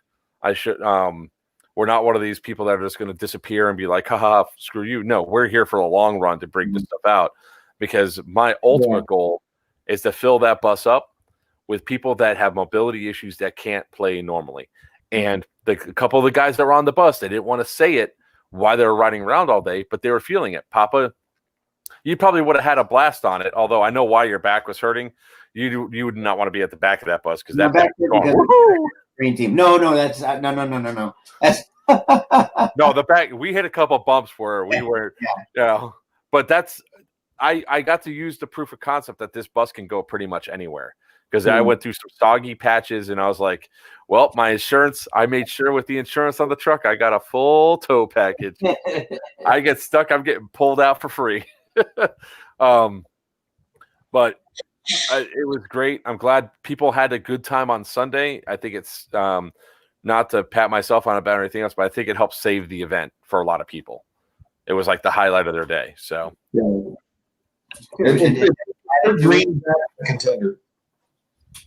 Say that again. We put Green back on the map as a contender. Yeah, and I can't wait to do that for more events. So that's one of the things I'm going to always, whenever I go to, like, especially if it's a new host that comes out and says, hey, we want this out there. I was like, all right, but be advised, if one side's way lopsided, we can change. We can help make that things go. We could turn traitor. It's fun being traitor, especially if they don't know what's coming, like in the middle of a game. Sal, what's the next order of events for you? What are you guys? So we're at Mountain Viper next weekend in Alamogordo, New Mexico. It's kind of a love letter to one of the OGs of Third Coast Airsoft, Papa Smurf, Papa Joe. Retired Green Beret. Got us back into airsoft back in 2008. And so he lives in Alamogordo. There's a good community up here. So we with Copperhead getting canceled, we had to do something. So we did Mountain Viper 1. Great success. Guys said, come back, do it again. The staff that came up was like, this place is beautiful. So more staff's coming up, but it's really about 85 players. It's not a jumbo event, but the AO is just beautiful. It's up in the mountain. I mean, it's awesome. And then at the end of February, Bone Strike, Vicksburg, Mississippi, the old park Memorial Hospital. That one's always fun because there's no airstrikes, there's no mortars. It's pure out grunt on grunt. And the AO is really neat. And then the end of March, we're back at GTI doing Stonebreaker. Everybody thinking Stonebreaker and Fury the same event. They're not. There's no civilians at Stonebreaker. It's break the stone. Get up, get into the freaking reactor and kick ass. And then April. What's up? As I was saying, Stonebreaker is the one I think we're trying to make as a team. We're going to try to get DEO up. My first Stonebreaker was last year, and was last year's, and it was that was my first TCA event. I had a blast. Yeah, there's a difference between Iron Fury and Stonebreaker. So we're looking to do that again. I'll call you back in a second. April and May, we're working on. We talked about Guardian Center. We're working on that one. Lock it in at the end of May. Hopefully, I want to go back. We're really trying to get there. If we can't do it in May, we'll try to figure something out. There are a lot of event hosts popping up, and I'm glad to see that because in the era of COVID, to see new milsim producers, and I got it. Everyone's a young startup. At some point, they'll make a bunch of mistakes. They think they've got a great idea. Hey guys, I hate to break it to you. Been doing it for 20 years. There's no new ideas. Again, sir. It's a refinement of ideas. There's one new idea. It's called a battle bus, sir. Yeah, I'm talking about nonstop 44-hour milsim action. I'm like, yeah, okay, guy. Guys, there's already event producers doing that, which is great. All I say is do it safe, make sense of it. Yep. Oh, by the way, there's a schedule. It's just not published to players. I'm hoping that some of these guys survive 21. I'm hoping they don't give Airsoft a bad name. I'm wishing them nothing but success. And unfortunately, we're going to hit a point where we're going to step on each other, where guys are going to go, shit, that's the same weekend as Doomsday, or that's the same weekend as Third Coast. Third AS, Doomsday, Overwatch Tactics, a lot of these other companies, we all try to cross coordinate because we all like to play at each other's events. But when you have like 13 more hosts out there, hey man, I'm sorry, I might have to double book, and then let the player base decide. I don't, and it's a shitty thing because I hate doing it. But right now we try to lock in 2 AOs, one for April, one for May. And so the weekends are disappearing. Guys are like, well, I'm doing my event that weekend. Hey, I'm sorry, brother. If I get Guardian Center Memorial Day weekend, the customer's going to decide. Right. Well, I mean, you guys have some cool events, though, and that I think, you've been around long enough that yours are going to take priority. I mean, that just happens. Rank has its privileges. You guys have been around long enough. You're established. And some of these events definitely are gonna supersede certain other ones. They have to kowtow to guys like yourself or Third Coast, or Milton West, and you have to at some point. And if you're not willing to work in conjunction, you're gonna fade away. It's a finicky community.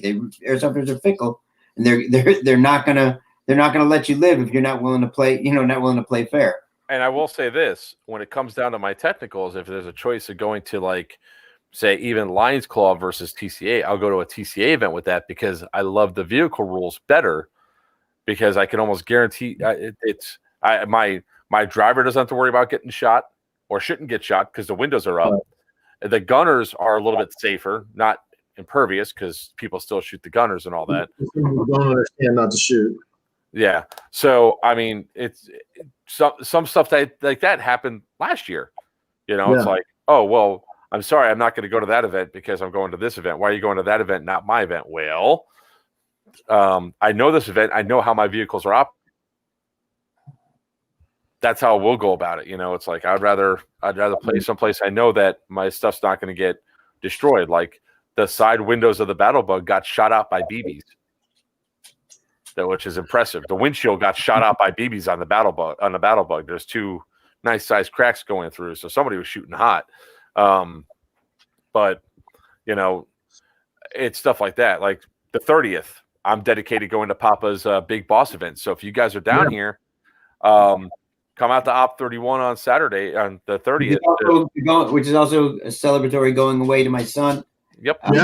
He leaves 2 days later. So we have to make I'm proud as hell. So I just got to keep throwing it out there. Join the brotherhood. I tell you what, man. I mean, that's when you think about it, only 1 out of every 4 high school seniors is physically, what do they say? 4 out of every 10 high school seniors is physically able to join the service, but only 1 out of those 4 will do it. Really? Yes. So you think about it. Out of 10 high school seniors, 4 are physically able to pass a physical, but only 1 of those guys wants to join the military. So, I mean, hey, man, it is the Foreign Legion of sorts. But more to him. I'm proud of him because he's taken a big step in his life, and hey, failure to launch, not in that house. So nothing. So does that mean that he has to run the gauntlet on Saturday? And he'll do it with a big old smile on his face.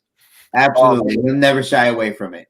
By the way, remember we were talking about somebody who shot the launcher in the doorway all the way down inside the building. Somebody just raised his head, Revenation. There he is, right down there. I think Sal has to run. Yeah. I got to deal with some soldier stuff. So, well, Sal, thank you very much for coming on and giving us the AAR, joining us. We look forward to some good stuff. I'm sure we'll be talking in the near future about some upcoming events and all that stuff. So, We'll talk to you about it. All right.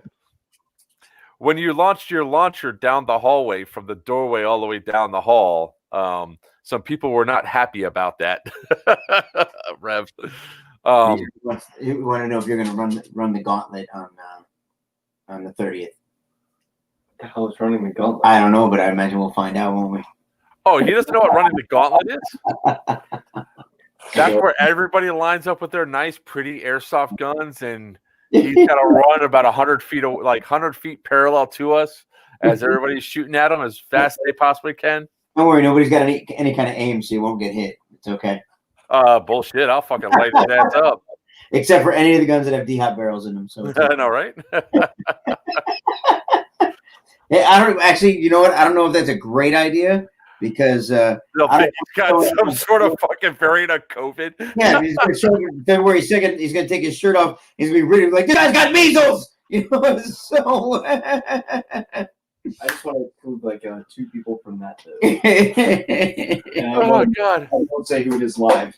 Oh, fucking! That would be so hilarious. No, it won't be hilarious because I don't want to get the phone call. We're sending him home. No, he's in quarantine for the next 2 weeks. No, well, that's it. Praise before. Sal was just saying, congratulations, he's proud of you. Yeah, absolutely. Congrats, Tom. Senior. 1 out of 4 out of all high school seniors are physically capable of going, and only 1 of them goes. So, you and Ryan. Yep. There you go. Oh God. Wait, what did Mark say? But what? He said something to me. I just couldn't hear him because we were talking over him. I don't know. What you? I don't know. I don't listen to him half the time anyhow. So. Yeah, that's painfully obvious sometimes. Yeah. Yeah, I guess. Well, I mean, because every other word out of your mouth is "fix this," and I'm like, oh, whatever. Just tell me what doesn't matter. One more thing I got to fix because you keep breaking it. Everyone gets D-hops before Big Boss. Yeah. Hey, get D-hops anytime you want. I'm happy to do them. I say congratulations, Dom, is what I was saying. Oh yeah, thank you. And that means I just have to shoot him right in the ass the next time I see him. Oh man, God! I'll take a walk around to the ass. No, you won't. Not before you go. When you come back on leave or something. Not before you go. I said that to my doctor. It was great. But I want Mark to do it because I don't trust. Never mind, we're on stream. I can't say that. Yeah, no, let's leave it be. No, I trust you, Mark, and Tiny to do something like that. Oh yeah. Did Dom not see what I did to Nick? So for those of you that yes, yeah. Hold on. Come watch this screen here. So for everybody, last night we had a little fun. I don't think I put this on the stream yet, but we were playing at Miami Airsoft, and I did this.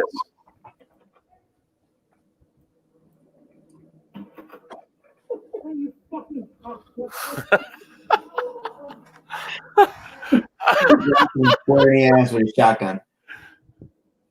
Square in the ass. On purpose.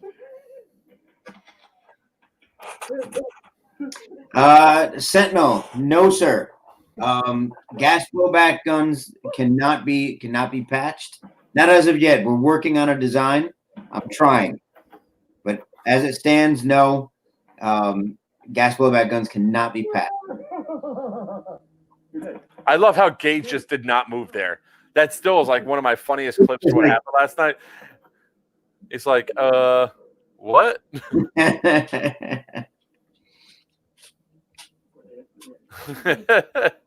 Here's stay classy. All right, I'll show you the next clip that we wanted to share here. Hold on. Oh God.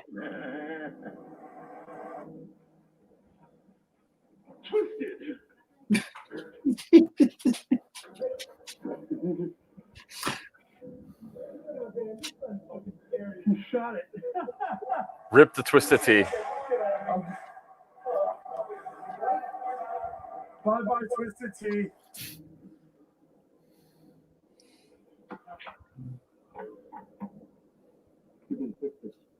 Twisted.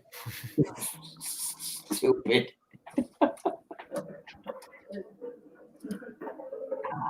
I picked on this guy a lot. Dude, that guy, I feel so sorry for him. His face got chewed up that day. By what? So I shot him with a shotgun with it. In the face? Yeah. Well, not on purpose. It's the only target I had. And, I firmly believe that if you're at a place like MA, the best thing that you do is wear face protection. I don't agree with you. I don't disagree with you at all. Absolutely. Yes, there's going to be a new twisted patch. When I came into the building, he came out, his nose was already bleeding, right? The side of his nose was already bleeding. I was like, okay, cool. And then probably the second game I shot him in the face with the pistol because the only thing that you have available is your head. I'm going to take a shot at it. Sorry. Yeah, and then he's like, ow. And I saw the little mark on the side of his face. And then the very next game was the shotgun game. And I literally went, he was behind Everglades. I shot him in the chest before he went over. I don't think he felt it. So then next thing you know, his head's above the little platform there. And I just went pop. And he's like, hit. And he got hit like 4 or 5 more times in the face by that day. So he was a little. I think you should buy him a mask just for doing that. You should just buy him a face mask. No, I have very little remorse if you go to an indoor field like MA without a mask. When after the first time he got shot by me, I said, they sell masks here. Nudge, nudge. Yeah, no, definitely. I'm an advocate of wearing masks. Indoor, outdoor, doesn't matter. I'm an advocate of it. You know that. I won't go on the field without a mask. Not even the admin. Yeah. No, the same thing. My face is too pretty for that. I'm not looking. One time I caught one in the cheek, and I was wearing a balaclava. I caught one in the cheek. I was like, you know what? I don't like how that feels. Yeah. Nope. So, I mean, the fun stuff that we have at MA is just hilarious. Like my Friday pan attacks. I mean, yeah, there you go. So somebody actually requested this. That's a throwback. Would you say not the mama? Yeah. From Dinosaurs. You're not bringing that back, by the way. You scare him? Yeah.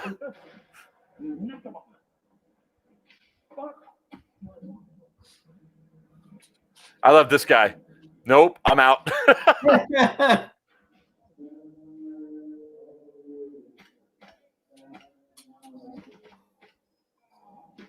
What pistol are you using there? 11. I don't remember seeing that one. Echo 1. Yeah, that's the only like sidearm I use right now. This is a new player, but situational awareness definitely needs to happen.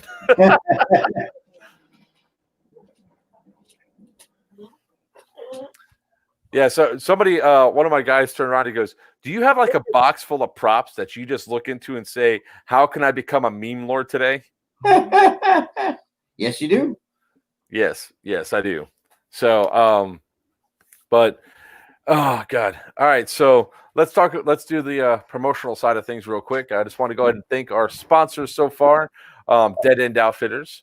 I want to go for all the cool stuff that Papa and his team does for us. I want to thank High Powered Airsoft for the BBs and the batteries that they provide us. Norwest Airsoft for the lovely Deltona the Daytona that really, I don't want to keep saying Deltona for, but that Daytona was on the battle bus for most of the day. And I'm going to get to this I'll get to that in a second. And we want to go ahead and thank Boneyard Airsoft for all the support they give us and all that fun stuff.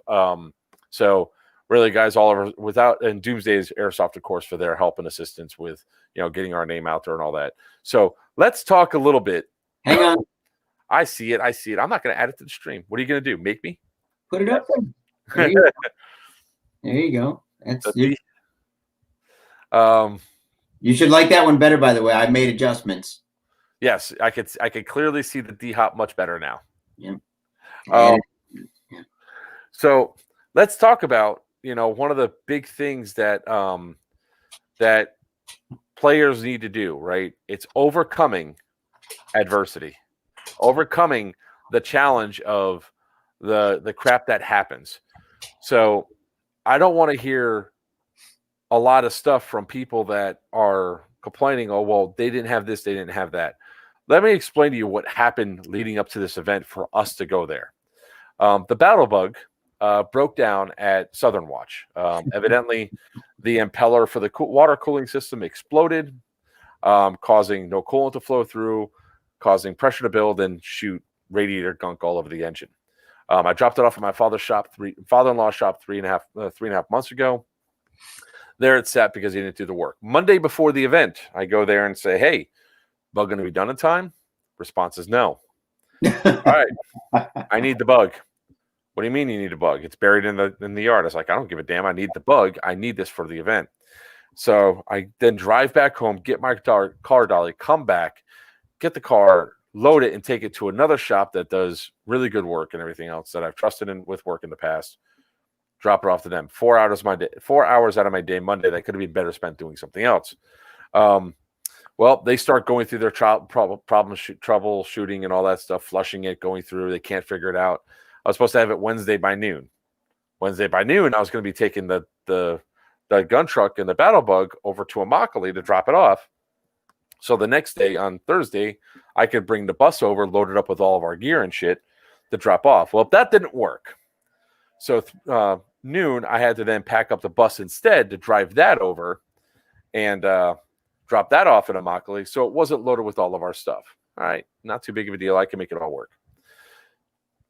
So 4 o'clock, I called the shop and they said, "Oh, well, the water pump cooler impeller exploded. That's what we need to replace." Sure, go ahead and do it. Well, one person didn't talk to another person, so they missed the rest of the day on Wednesday. So, or Wednesday at 6 o'clock, they decided to order the part, so they had it Thursday. Thursday, you have it by noon. 2, you have it by 3, 4, 5. 6 o'clock, I get the bug back. I drive it home. As I'm loading up, I realize that the tow hitch is missing.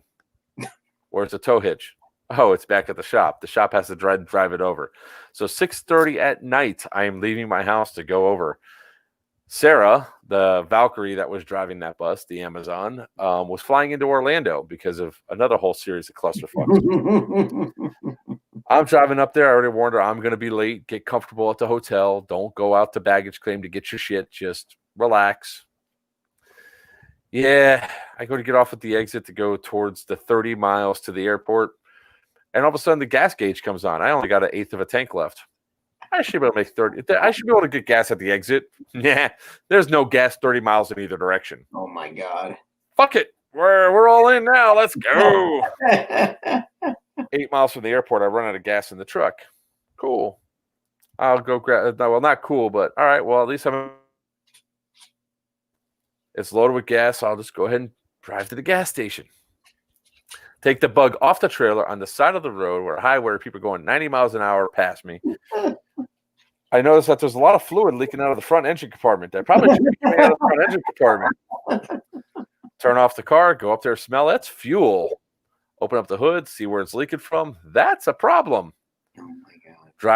Drive now. Usually, loading the bug's a two-man job. One person to be a spotter to make sure you're over the humps so that we can lock it in place.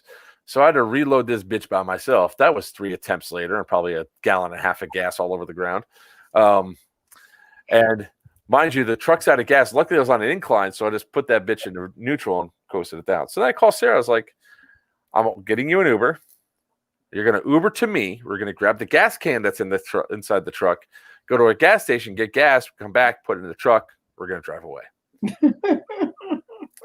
Call Sarah when she gets picked up. She's driving. They're on their way to me. And it's like, make sure you tell that driver to go to the next exit up to come around because I'm in westbound. You're going eastbound. Now they get right off at the exit because I'm at exit 19 on the west side of it. They get off, and I was like, all right, well, just wait there. I'll come to you. And she's like, okay. And all of a sudden the trip ends. Why'd you end the fucking trip? Oh, well, no, you're supposed to wait so we can go get gas. Oh, luckily she stopped the lady from leaving. I was able to order another Uber ride, get the gas. And the Uber lady almost made the same mistake about dropping us off at that spot. I was like, no, go all the way up to the exit, come around behind my vehicle, please. So that way I don't have to walk a mile to get, where we are. By the time we get situated and we get on the road to go, my son-in-law was awesome. He's like, just drop it off at my shop. I'll make sure you have the part. Then I looked down, the truck's having transmission heating issues and shit. And I was like, nope, we're going to the event. Sorry, Kevin. Thanks for the offer, but no. We get there, and then we start diagnosing the problem. We figured out what it was, the fuel rail problem. Mike from Assault and Battery Airsoft did a massive job of getting that old part off, and getting us ready for the new part, which would be at the dealership at 7:30 a.m. in Naples. Fuck, 7:30 in the morning. All right, that means I got to get up at 6 o'clock. I get up at 6 a.m. Mind you, I'm so pissed off at this point that stuff's going sideways because all of my LMG box mags were not with me. Yeah. Instead, they're sitting at Papa's house. Or, no, sorry, they're sitting at who? They're at Marshall's house? Yeah. So all my box mags, I didn't have, so I'm scrambling trying to find a box mag and everything else. I was like, fuck. So I get to the place. Luckily, the dealership had the part ready at 7:25. They opened the door. The part was right there. I was back on the road by 7:31. I got to back to the field at 8:20. Was able to do my helicopter safety brief and start getting the guys moving. I gave the part to Mike. Mike got the part on to 15 minutes, so the bug was up and running. Adversity, crisis solved. We go up there. At least one crisis was solved. Now comes for the battle bus. Christian and Marley are like, what are we going to do? I was like, here's all the remaining guns that I have. Make it work. And I found the nipple. I found the nipple for the stoner mag. But then the stoner, my stoner, the one I got on the Pew Tubers Anonymous raffle, was leaking air. Well, that fucking sucks. Let's go to Greg's stoner. Oh, look, there's no FCU. Now that I think about it, I probably could have taken the FCU off of one and put it onto the other one. As long as there's an engine. Maybe. Don't know. It wasn't going that far either. So I dropped off a gun to Junkies Friday night to get HPA'd. I got the featherweight HPA'd. But I couldn't figure out where the fuck the battery compartment was for that either. I didn't know it was in the grip. I didn't ask. Couldn't find it. Couldn't find Junkies to ask them where the hell it would be. Chaos. Well, lo and behold, on the battle bus, Marley and Christian were having their own set of issues trying to get one working gun for the turret. I went over there at the end of Evo 1, and the box mag is literally painter's taped to the gun because it's a box mag for a stoner is now attached to an M60 using the M60 port with painter's tape. It worked, right? It worked. That's all that matters. Oh, Evo 2, they had at least they zip tied it to make it look more. You guys, the level of getting past all the shit that goes wrong. At any point in time, I said, fuck it. It's just going to be down. That was not an option. Just like Sunday when we went on the field, it was not an option for Green not to push all in. At least it was an option for me. So you guys just got to keep pushing, keep working through it, because in the end, really cool shit works out. Come out of it. I not to add my sob story, but you already know I was, by the time we ended on Friday, I had been up for 40 hours. So that was the entire night before. It was nothing but building guns, repairing guns, getting things ready. It happens, man. You're down to the wire. That's the difference between people that want to succeed and people that don't mind throwing their hands up. You want to get it done. You do your best to plan everything out in advance as best you can, but sometimes things don't work. Mm-hmm. So you do what you got to do, and that's. I mean, I was not happy. You know that I was not happy to have to be up doing that stuff. But you know what? Honestly, with the love that we ended up getting, being able to get things delivered to people, and then being able to actually display Veritas and VD, and Vici as well, but. VD and Veritas were the two big ones that I needed to show, and we were actually able to get those out there, get them shown, and people seem to love them. I was very, very proud of them, very happy they got out there. But I mean, the effort that goes into doing all of that and getting everybody ready and everything ready, there's a lot to it that people just don't get. Okay, so I've been getting bombarded with the same question for somebody to link them in. So I sent over the link so they can jump in. We're not going to be on much longer. You did. I haven't seen anybody ask yet. I sent him. No. He sent it. He's been sending me over some messages behind the screens, and I also sent the link to Christian if he's still watching and said, "Come on, jump on in," because for the last like 15 minutes that we'll be on, I'll have a good time. But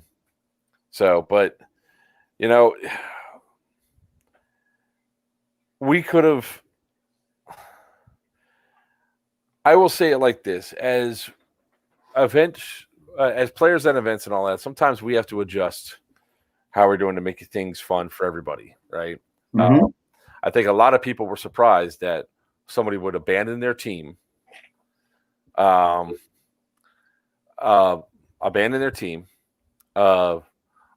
their vehicles, and switch sides to help the enemy teams out. And sometimes you just got to do that to make things fun for everybody. I wish more people would do that. All right, I'm going to go ahead and add in Potomac Tom here. How you doing, man? You've been blowing me up all day. Let me in. No, I definitely wanted to give you a kudos shout out for switching teams. At first I was like, oh, damn, the battle bus is going to be on the other team. We're not going to be able to kind of go touch it real quick, jump in there, get a quick survey, and then move past it. But I think it definitely added a good dynamic. I can tell you right now, from being inside of it, it is definitely going to be a game changer for a lot of events. I saw a lot of green Saturday night before the pie throwing started, being very upset about things were going, and they were asking, "Hey, can you please at least ground the Humvee, the Junkies Humvee, the tan Humvee?" And they're like, "No, we can't do that. That's a sponsored thing." Well, can you at least ground the tan truck and that fucking battle bug? That had me insane. I started laughing. The fucking battle bug. That's actually we have to make a patch out of that too. It's just that fucking battle bug. Because I realized just how effective we were. And well, yeah, and I think me and you were both collectively a little frustrated at the end of with Saturday's Evo, when me and you, we had 360 lockdown. People were running barrels, and I think the admins came over like, we're pulling the vehicles out. You're not, and we're like why? They're like, well, what's going on? Because I played majority of the day one Evo on the outside. So It wasn't until I went back and parked, because anytime we died, we'd go run through the city real quick, get some good kills, and then that would be like the vehicle respawn time. So we'd know, hey, the vehicle's been dead long enough we can go back out. I didn't realize how much tan was winning until I realized I saw part of Fort Kickass that was forming. But when I go to Sal and I'm like, hey, where do you need us? And he's like, I've never had Sal ever be like, you can go do whatever you want. Now, that let me know. I was like, oh, we must be kicking major ass. Like, he's like, I'm just hanging out at this point. Yeah, the funny thing was, like when we got shut down at that very end, right? I don't know if you saw, but there was a little bit of a confrontation there with somebody that I never thought I'd have a confrontation with, period. And it's worth mentioning because, he and I hashed it out, but it was Jeremiah. We had just got done clearing out almost all of green. I rolled up on the battle bug. I have a dead security gunner and I have a dead main gunner. And Christian, I think your computer's feeding back. Oh, really? Maybe it's yours. Hold on. Let me just try something real quick. I can just now hear you guys. When I came in, I got that staticky crap. I can just now hear you. Let me just try it like that. Yeah, it's definitely no. It's not you, Papa. It's Christian. That's weird. Do you still have this stream open? No, I don't think. Maybe it's just it's a little bit. I could deal with it. Because I definitely can hear myself over it. So I threw the grenade right behind that AC unit. I killed the 2 guys that were there, and we thought that everybody was cleared out, but I had a feeling there was another person. So I went around the side of the building, and what I didn't know is my security gunner pretty much gave me an empty mag in my gun when I took my gun back. And I went and I saw him I saw the shots come. I took 2 shots and realized I was blank firing, and 2 BBs went across my face. Well, he got pissed and said, "I got you in the chest." I was like, he goes, "I shot you," because I went back and I was like, "Fuck this!" I got another mag, threw it in there, and I went back and I shot him. And he comes back and he goes, "I shot you. Everybody over here saw it." I was like, "I'm wearing no kit." I lifted my shirt up. That's why you saw. I don't know if you saw me take off my shirt. I was like, "There's nothing." I didn't feel anything. You know, I was like, and then as we're talking about it, he realized that the reality was that his gun was shooting super light, and with that, and if you don't feel it. I'm telling you, it hit you in the zipper. I'm telling you. Yeah. So, but at that point, I knew for him to be that pissed off, Green had to be getting their shit kicked in because they had nothing on the outskirts. They would drop off a U-Haul. We would because my group was only 5 guys, and I remember talking to you about that. And I was like, okay, cool. We're just going to be super autonomous. We'll go do whatever needs to be done. But it would be like we would be there. We'd kill like 20 or 30 people, and then we'd go respawn, and we'd come back, we'd clear them out, or they'd be leaving at that point. So they were sending, U-Haul truck after U-Haul truck over there, and it would just be our mounted gun, or at the point where you were there, and we would like block the entrances, and our job was just to control 360, and we were doing it with like 5 or 6 guys. And then when you were there, and I think there was at one point they said Alex was over there, and we rolled out 3 vehicles. Yeah, this was probably one of the most frustrating points for them. This is out on the sniper range. And when you drove by and you shot the tagging at him? No. We're getting a heads up that there's a U-Haul inbound. I was doing a lot of this. I went to go hide. See the U-Haul up in the distance? One guy leans out just at the right time, spots me. Spots the bug. I was like, fuck it. All right, well, we'll just go and put ourselves right in the line of fire. They spotted us. We're in the only position we really can get in.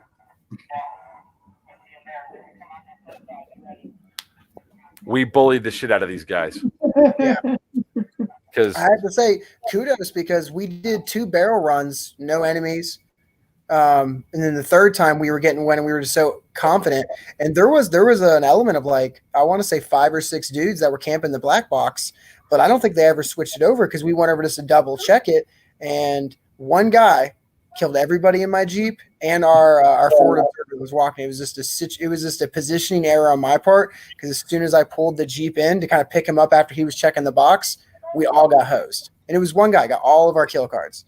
And here comes my gun truck right behind. So they're just like waving them off.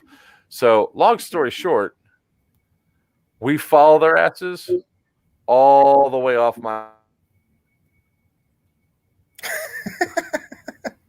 all the way out to the road. And when they took off, that's when we came over to your side. I was like, or that's when we met up for the first time on the far side. I was like, and that sort of was like a little bit of a bullying, if you want to call it that. But the reality was, well, I mean, you mentioned something very important. Green may have been complaining about not having technicals. There's a lot of prep that you have to do, and there's a lot of risk that you take.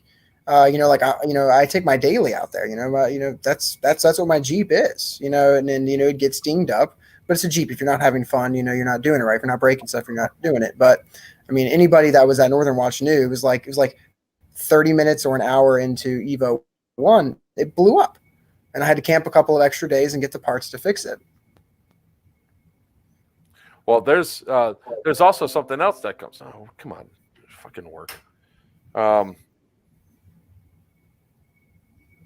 we go.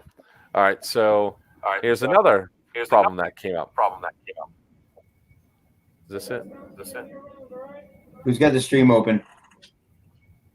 I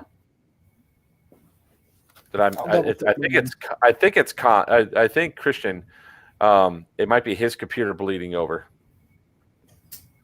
You're gonna make him sad if you keep accusing him. I have him on. I have him on mute. It's okay. He's gonna leave. So here's another part that was kind of scary, which is what you run with when you're driving vehicles.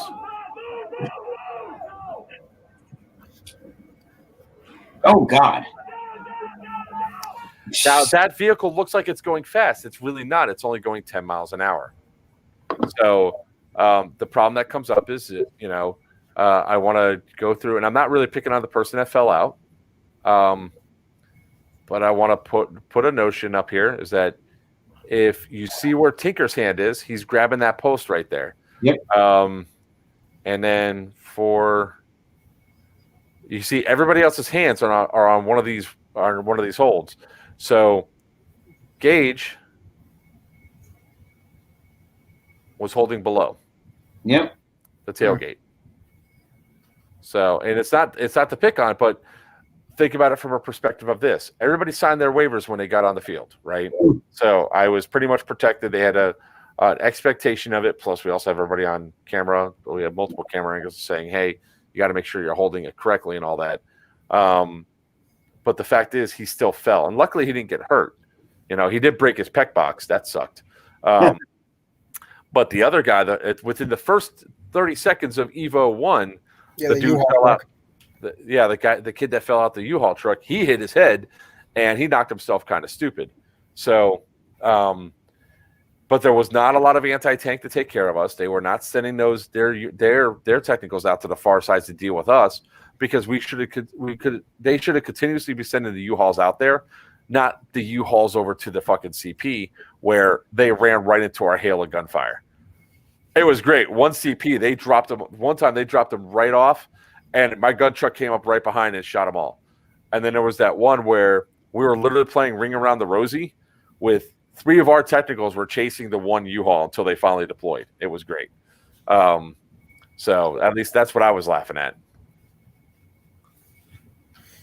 So Toucan. How does the people that rent like just a U-Haul van or a U-Haul truck for the weekend, how does that pan out? You get full insurance, so that way you don't have to worry about it. And that covers, like, because one of those vans had like 2 dents from a serious tag and shell, and I was like, I don't know how that would be covered. Well, let's just say that I have some first-hand knowledge of this, and we'll leave it at that. Always read from Enterprise, guys. So, Con, tell us how your lovely experiences on the battle bus went. Sucks to be green. Day 1 is completely different than day 2. Day 1, I was a stationary bunker position. I was on both teams. Primarily Tan, because they had the resources and communication to conquer or to capture our position more frequently. Very fun. Kind of given the whole make it happen, see ya, and we're like, you're going to get compliments by the end of this, my friend. Made it work. Had a killer time. Day 1, again, mostly hung out with Tan, but got to see some green. Day 2 was called the bus dad and the battle bus commander, and got to hang out with you, Mark, and Marley living out his wildest fantasies on the top of the bus. Just Miss Frizzle like screaming in the background with a light machine gun. I don't think Marley could think of a better way to go to prison, so that was good for him. And honestly, finally seeing the green have a forced communication line in the bus and see them really make some moves because they had to talk to each other because they were ass to elbows really put a smile on our faces. So that overall, great Overwatch. I liked it. Very different for me, but I liked it thoroughly. So what music you guys were playing too. It was nice to jump on there and to hear some like Fallout music or 40 scene music. It was really nice. Oh, I'm so glad. Yes, I'm a huge fan of like that. Old I got on there and I don't know if it was Ella Fitzgerald or Billie Holiday or Ink Spots, but I was like, I know this song. I don't know why. When you were on the bus, it was Cab Calloway's "Minnie the Moocher," and that's a Fallout song, sir. And Yes, of course, everybody says this. They're like, I've heard it before. Fallout, baby, you've heard You, this song. you had Fallout Radio on again, didn't you? I had the Oh. 3.5 hour playlist. Don't make fun of me, okay? Just because you say don't make fun of me doesn't mean I'm not going to make fun of you. This is factual. Yes. Do you know how many times I'm driving around, all of a sudden I hear the wheels on the bus go round and round? Yeah, a couple of the times I didn't even start it. I'd be in the back, and the fucking goons would be starting to chant, and an old tear comes to my eye. Like, truly, this is a free democracy I live in. Oh God. Well, Christian also saw firsthand like what we had to deal with sometimes. Like, it was funny because Christian's calling up there. It was like, driver, we have a objective over here. Fuck that objective. Alrighty then.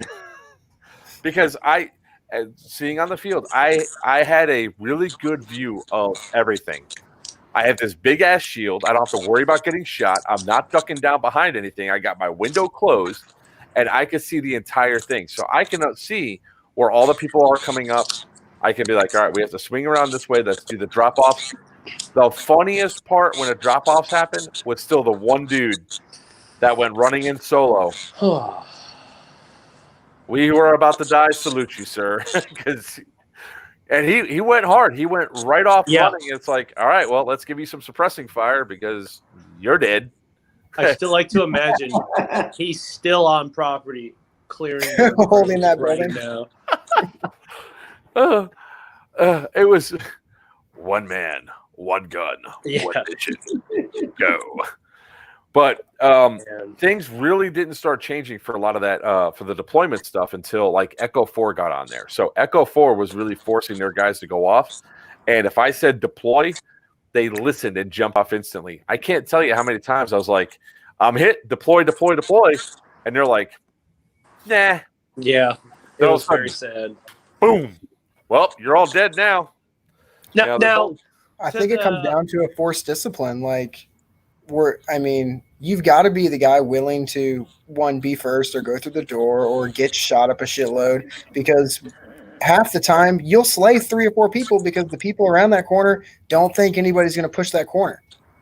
Yeah. Yep. Yeah. No, I talked about it several times. I talked about it earlier in the stream. Guys afraid to cut a corner, and there was actually nobody on the corner. I was watching it from a distance.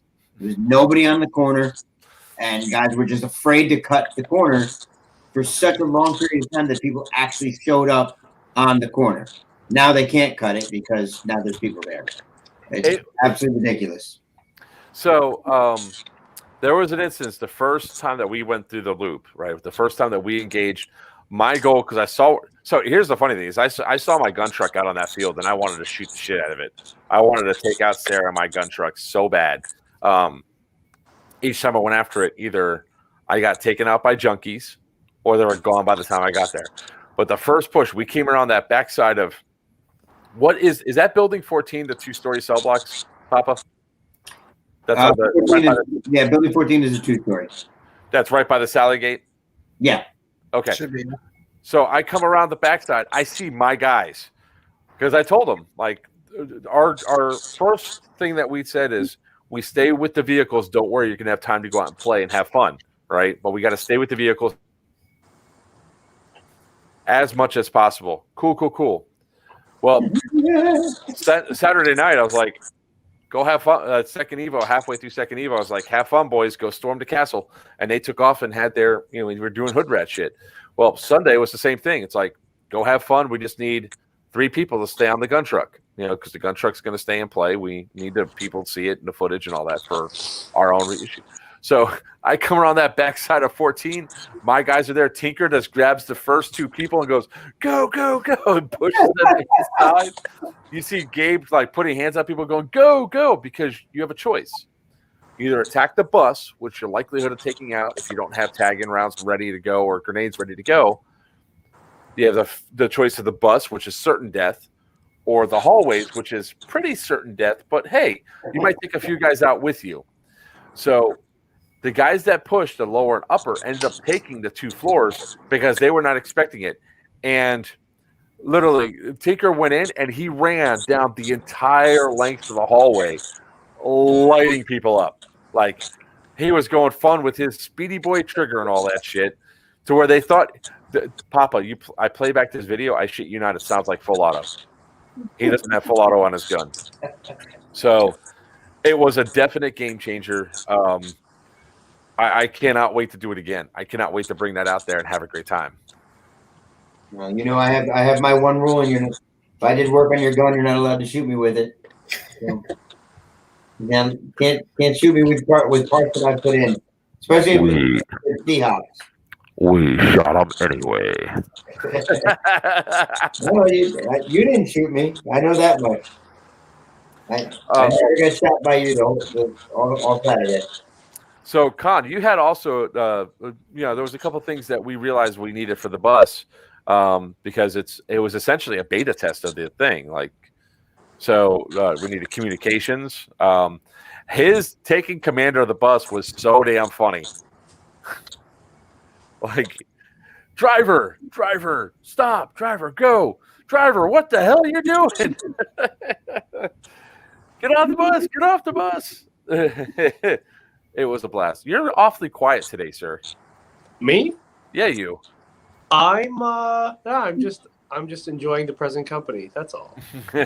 I sorry, we talked about Cab Calloway. I'm like thinking of that music now. Shut up, Greg. No, honestly, input wise, the event overall was very, very fun, and I think all the admins did really, really well. But particularly for the beta testing of the bus, we've in private talked about my serious recommendations about it. My fun recommendations are always have Marley on the bus no matter what, because if you give him pliers, duct tape, a banana, and 30.28 gram BBs, you're gonna have an LMG functional up there. Have you shown the absolute crass? But sir, I don't have the pictures. He talked about it. This is the painter's tape version. So imagine this.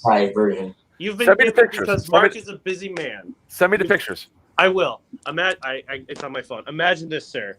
Mark is a busy man, and you've agreed to go on a gun wagon. All you know is there will be guns and there will be fun. Naturally, okay, most things are provided. By chance, the day of, you go, you know what? Why don't I just put in a backup gun and another gun in my bag? Marley goes, I'll bring my M60. Why not? Just fun to have it. We get to the field. Mark is dealing with 3 nuked cities and a stepped-on baby, essentially. That's the stress level Mark is at. And he's like, okay, all these guns are down, but this HPA gun works. We go, perfect. Hey, Mark, what do you want? Mark, 500 feet away. Okay, good luck, bye. We're like, don't worry about it, Mark. You asked for us to do this. We're just going to make it work. The game starts. 20 minutes in, the stoner starts leaking air that we're given. We're like, well, holy shit, I cannot believe we brought all these backup guns. Let's go. Marley's backup LMG goes down. My backup LMG, catastrophic gearbox failure. Again. Fixed, thank God. When I pulled the gun apart, when that happened, there was dust on the motor. That's how bad the malfunction was.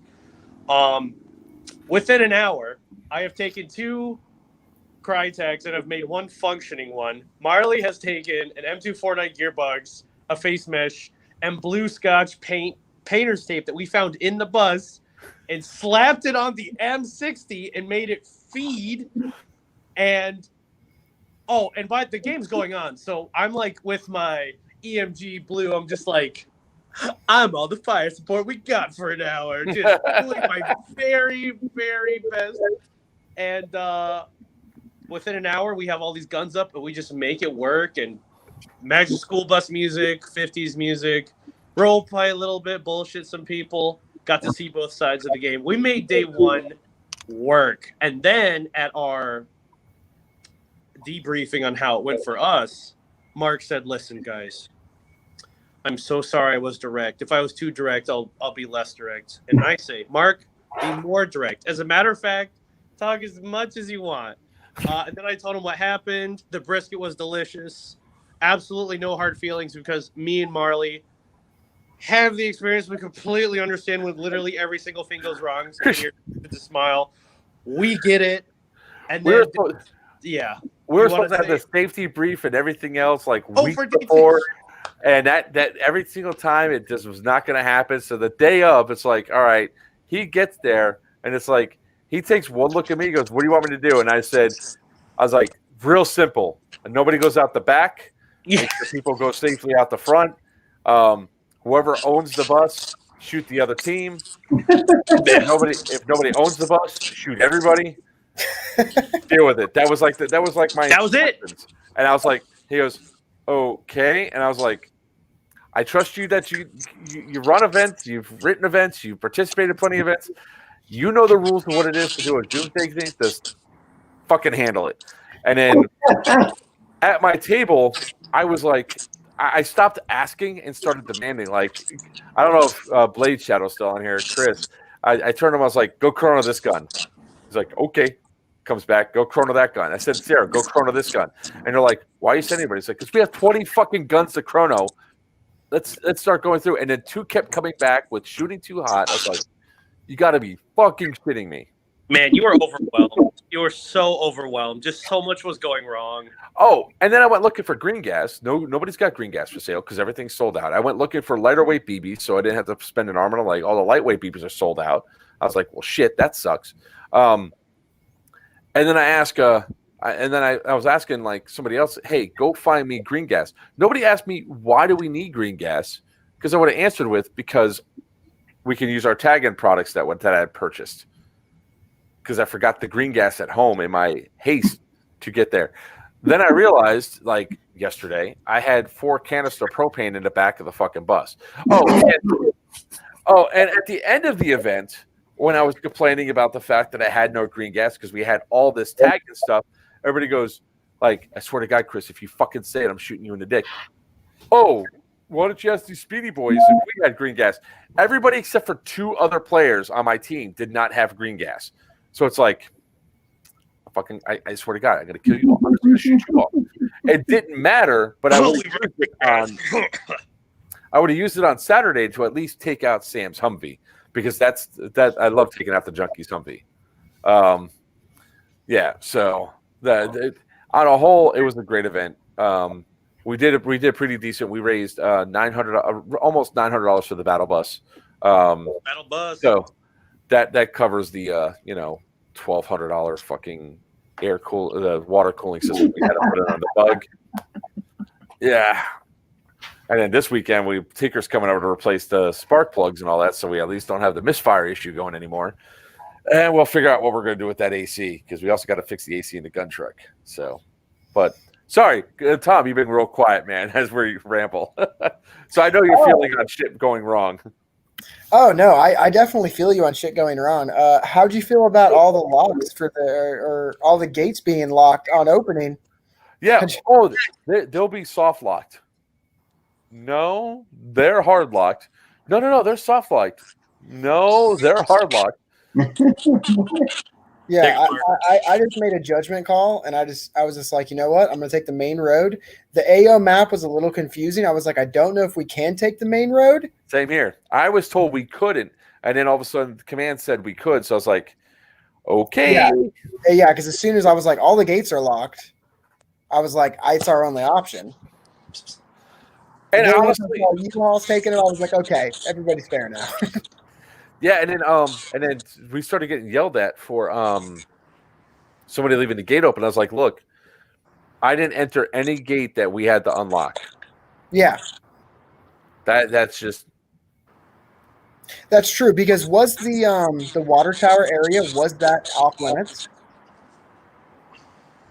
Oops. That's what I'm saying. Like, if a gate was going to be locked, it would have been that one. And that one was wide open. Yes.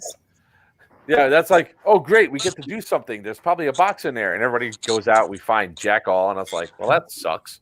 Yeah, because you were there with us. Yeah. Yeah. And then you go down that one road, and you're like, there's another gate over here. And it's like, fuck it. We're turning around and we're going the other way. The map, what's so funny is the map shows a gate. So, like, basically on the opposite side of the prison where the Sally gate is, it shows a gate. there's a little walk. That's a brand new fence. As in, there was not even a gate. Like I almost, I was like, we're not. I'm not going to cut this fence. I'm not going to do that. Like no, like that's. But on the map, it showed like, hey, you're supposed to be able to go this way. That was not true. Yeah, and if we would have had like, and the funny thing was, it's like I had a guy in my front seat, and he's like sitting there. So, there was, I wouldn't say it was arguing or not even disagreeing, but it was like pretty firm opinions on where we had to go. So then I was told that firm opinions.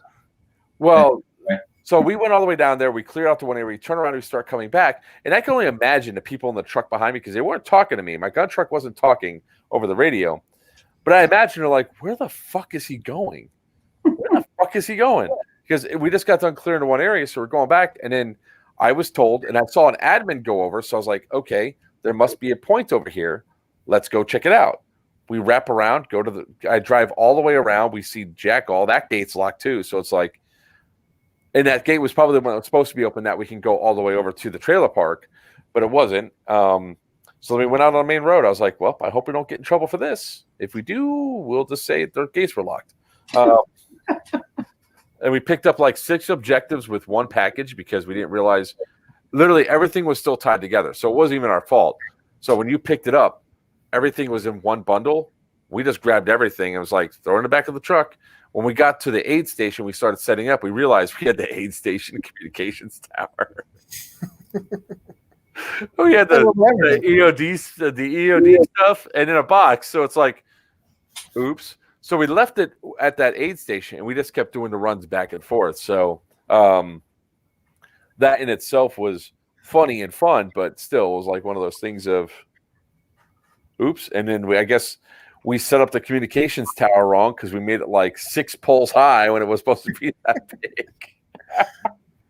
Well, I mean, no, it was really confusing because we were doing the mine, like we were doing mine sweeping, and then I think your battle bug was there at that point too, and I think you guys all left. It was just us, and we're just mine sweeping, and I'm walking around keeping an eye out, and I was there like, hey, I think we found him. I go on the radio, it's like, hey, how many mines are we supposed to have? And they're like, there should be 20. I'm like, all right, guys, how many do we have? And they're like, we have 23, and we already returned some mines prior to this. So, we didn't realize that we were finding mines from Overwatch 3 and 4. Yeah. So Wiener said this has never happened before, but I think you get bonus points. I was like, I would hope if we brought back more than was expected. Well, I don't know. Were you on the other stream? Did you see the scores? Oh, yeah. I heard we were up by 15,000, which we won by 15,000. Huh? We won by 15,000. Yeah. We also won in war crimes, so we had 136 to 87.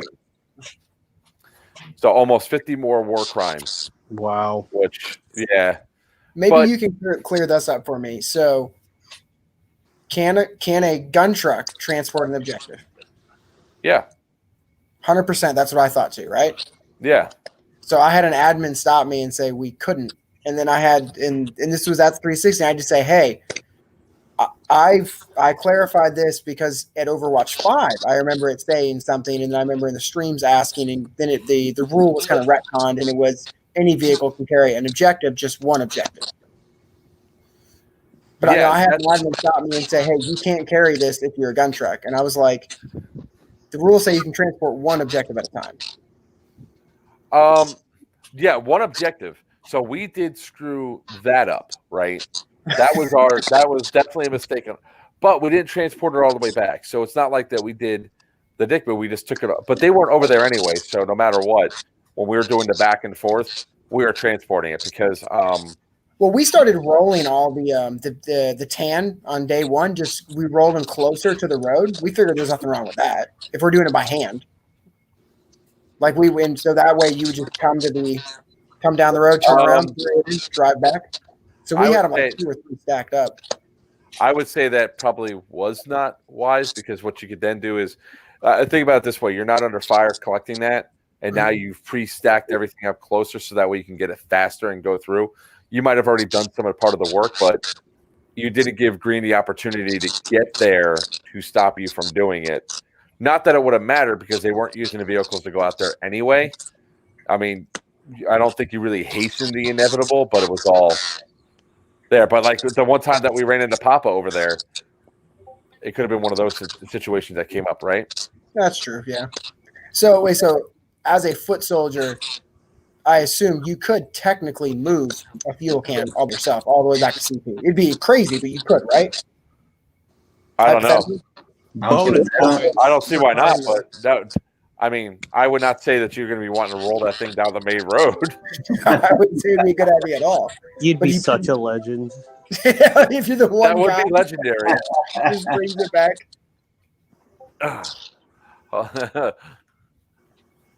Yeah, that would be legend. I would literally, if I would have saw that, I would have drove by laughing my ass off. Like, what the fuck is he doing? And if it was a green player, I would have let him keep going too. There was a point where I was driving to 360 and I saw two green guys on the main road walking to 360, and I was like, guys, don't shoot them. Don't shoot them. If they're committing to the long con at this one, let them. Like they're earning this. They're making that walk. Yeah, but on a whole, I mean, I had a good time at the event. I see a lot of stuff that needs to be changed for the next event.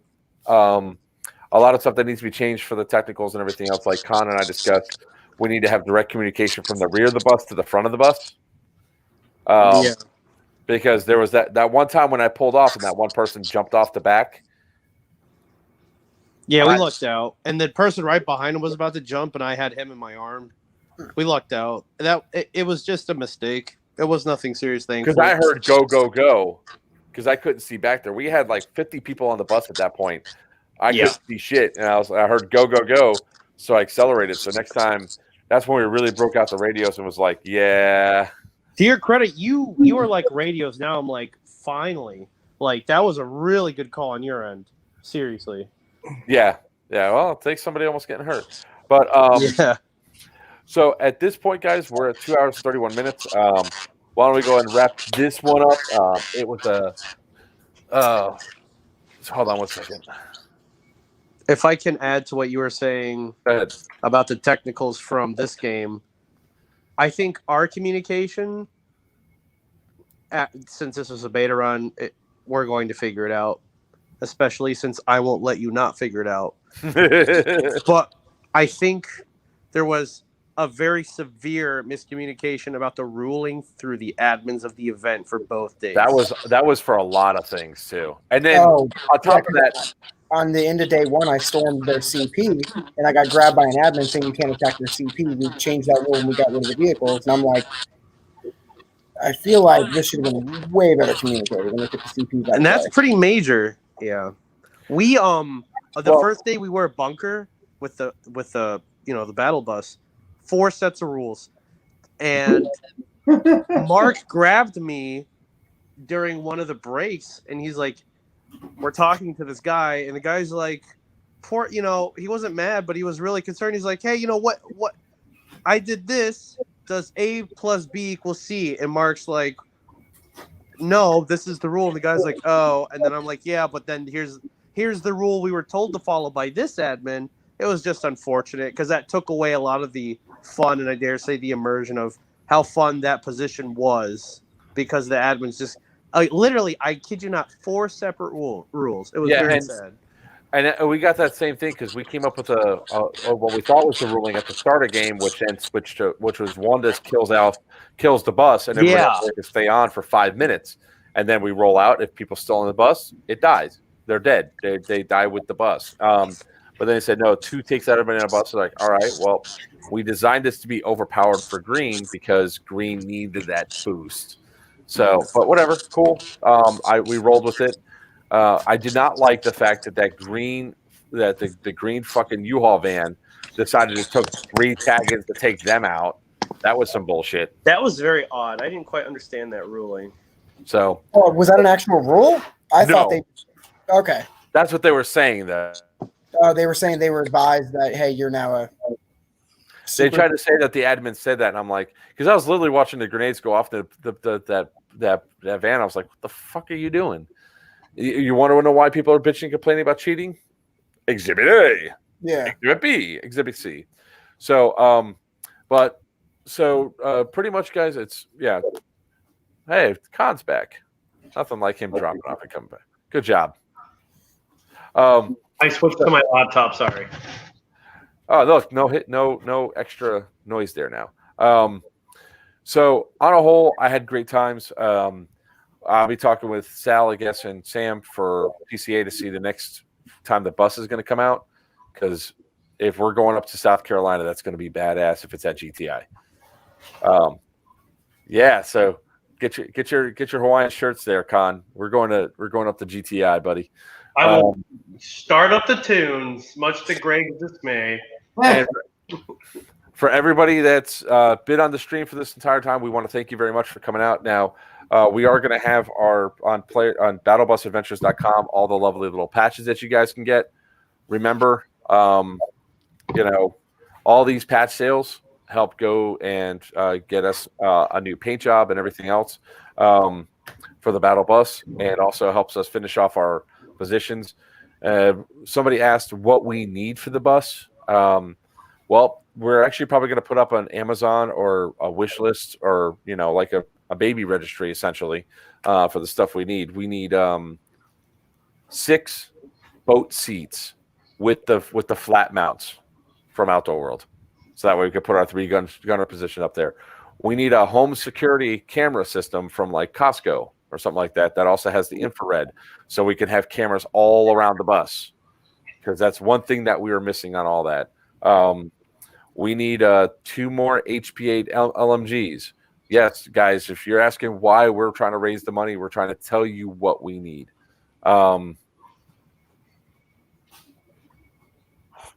There you go, Papa. Is that what you're looking for? Now that's a sponsor spot, right? Oh, yeah. Yes, it is. I had, by the way, I got so much feedback on that this weekend. So much feedback. Papa, do you do pre-made kits that are like the barrels already set up? Yeah, absolutely. You can do drop-ins. Yeah, it was. I prefer not to patch somebody else's barrel. We don't guarantee. If you send me a barrel and I patch, I don't guarantee it. Our barrels are patched, and I'll do. We'll do full kits with the hop up. We do either the Pro Win hop up or Max Pro hop ups, depending on which one you want. It alters in price, but we do complete drop-in kits. Gotcha. So, there was some complaints by a sniper on the field who has an SSG 24, and his partner has a Kythera in his Crytek that was out shooting the SSG 24 with that D-hop barrel. So just saying, Wow. Yep. You're getting sniper level range. So for the Battle Bug, we don't need much more. We just need 2 new seats and evidently a new fucking window now. Yeah. And then if you find a hookup on pencil sockets that aren't $200, you let me know. Yeah, Fallon's the person that is really the person to talk to about that. He's the one that finds it. D-Hop is the future. Snipers are dead. It's funny. I'm real quick want to respond. Somebody asked me about that again the other day about snipe. How far does it shoot versus a sniper? Well, what you forget is I make sniper barrels too. The Veritas is going to be that's the sniper kill system is going to be nutso. I'm telling you, no disrespect to what anybody else has put out before. The SSG 24 was good in its time. I'm telling you, the Veritas is not because I made it. I just happened to stumble on the right, all the right pieces to come together. And I summoned the devil. And this thing is really the full combination with the D-Hop in it. I haven't ranged it yet, honestly. If it's not shooting 400 feet, I'd be surprised. That's what I predict it will be shooting, and I'm going to take it out and range it this weekend to actually get a chance to see how far it's shooting. If it's not shooting that far, I'm going to feel like there's something wrong with it. Damn you, Greg from John Logan. So to finish this up for tonight, people ask, "What's the next event?" Guys, if you've not been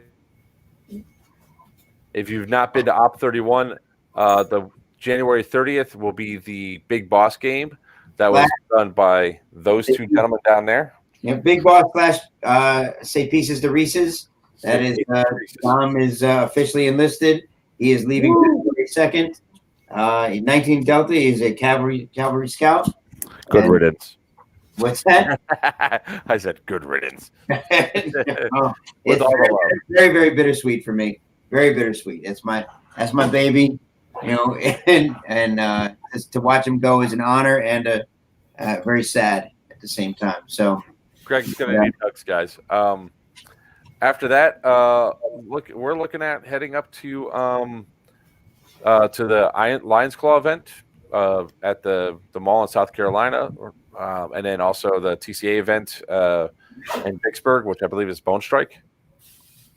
is that Bone Strike? And Stoneburgers at the end of March. When is Lions Claw? When is Lions Claw? The weekend before. So it's the 19th to the 21st. Yeah, I'll tell you right now. 19th, 21st of February. But sure as hell can't be this weekend now, can it? No, it can't. I just damn. That's at the mall, huh? It's not at a mall. It's at a mill. Sorry, it's at a mill. Oh, never mind. I want to play the mall one. So do I. So bad. For the battle bus, every time you buy a patch, there's another episode of the new season of the Magic School Bus. Remember this. You feel guilty when you don't buy things. Every time you buy a patch, another BB gets its wings. Every time you buy a patch, a starry-eyed kid goes, why don't I just become a speed softer? Oh, wait, no, I didn't mean that.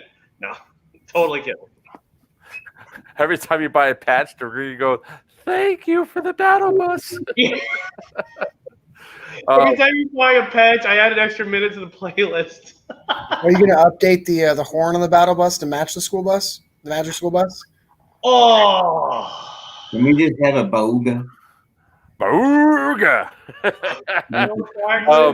Crank it. We do have to get a PA system for the bus. I think Nick is still watching this because he's waiting for me to get off so we could do some stuff on Discord. But we have to get a PA system so we can play stuff out there. Yes, I do want to get a funny ass horn. I don't like the horn that's there. I want to get a ooga. Oh yeah, because if you PA system Fly to the Valkyries coming in, I mean, that'd be pretty impressive with 20 guns on each side, broadsiding people. Or I'm coming for you, little boy. I think it should just say like a pig for me. every time you hit the horn, it just goes twisted. I enjoyed the shit out of that gameplay, man. Just walking up. Oh, so much so, I have an old one of the old plastic knives that I used to kill people with that I just didn't really like that much anymore. So I got the newer ones. I'm gonna go get a can of Twisted Tea. I'm gonna poke a hole in the bottom, stick the handle in there, and then take the building foam. I'm gonna fill it up with the building foam. Now I have it on a fucking knife thing. Yeah, wait till my next Wednesday's video. I'm gonna be smacking the shit out of people. I'm so ashamed to call him a friend. Who has drank the Twisted Tea? I cannot confirm nor deny I drank some of the Twisted Tea that I was supposed to take off the field out of curiosity. Marley, first off, you told on yourself. Second off, Marley and myself on our way back, he was driving, I was sitting passenger, and we both kind of looked at each other like, let's just buy one for the meme. We went and bought some. Controversial statement. Not very good. It's brisk with liquor in it, kids. It was all right. It tasted like a Lipton iced tea. So Tasted like a Chicano smacking the shit out of a wigger. That's what it tasted like. And with that, kids, I'm glad Mark is I'm not part of this anymore. I'm out. He actually said Chicano. Gotta go. I'm not even sure that's allowed. It's not racist. I don't think we can say Chicano anymore. I think 1979 they wrote a letter and said you can't say Chicano anymore. I'm pretty sure. Oh my god. Yeah, that and Spaniard. I don't think you can say that either. I think we have But that's a country. Why can't you say Spaniard? I don't know, Christian. They do. Somebody. Why do you have grandpa here? I'm like, what? You can't say. I'm not no longer. So it's even John Logan said, "Wow, wow, yeah." Oh no! Even John Logan said, "Wow." So you know what we're gonna have to do, right? We're gonna have to pull a Facebook and say Khan is banned for 30 days. Right? You're going into stream jail. Oh my God. Oh. So bad. Oh my God! All right, guys. On that note, we are. On that note, I'm out. Yeah. Bye. Let's go ahead and thank our lovely sponsors and then outfitters.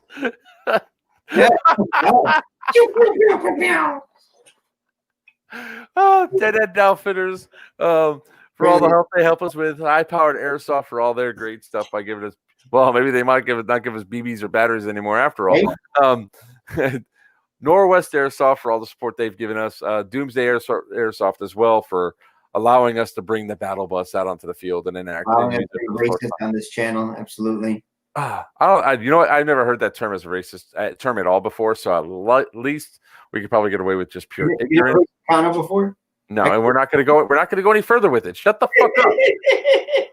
I don't need to hear anything else. Okay, I can live in bliss. So, from all of us here at Players Wanted, we want to thank all of you, the players, that made everything awesome this weekend. And for the next Overwatch, Green, you now have the hood rat shit is coming to your side with the battle bus, the battle bug, and of course the gun truck. So until next time, which should be January 30th, we'll see you out on the field.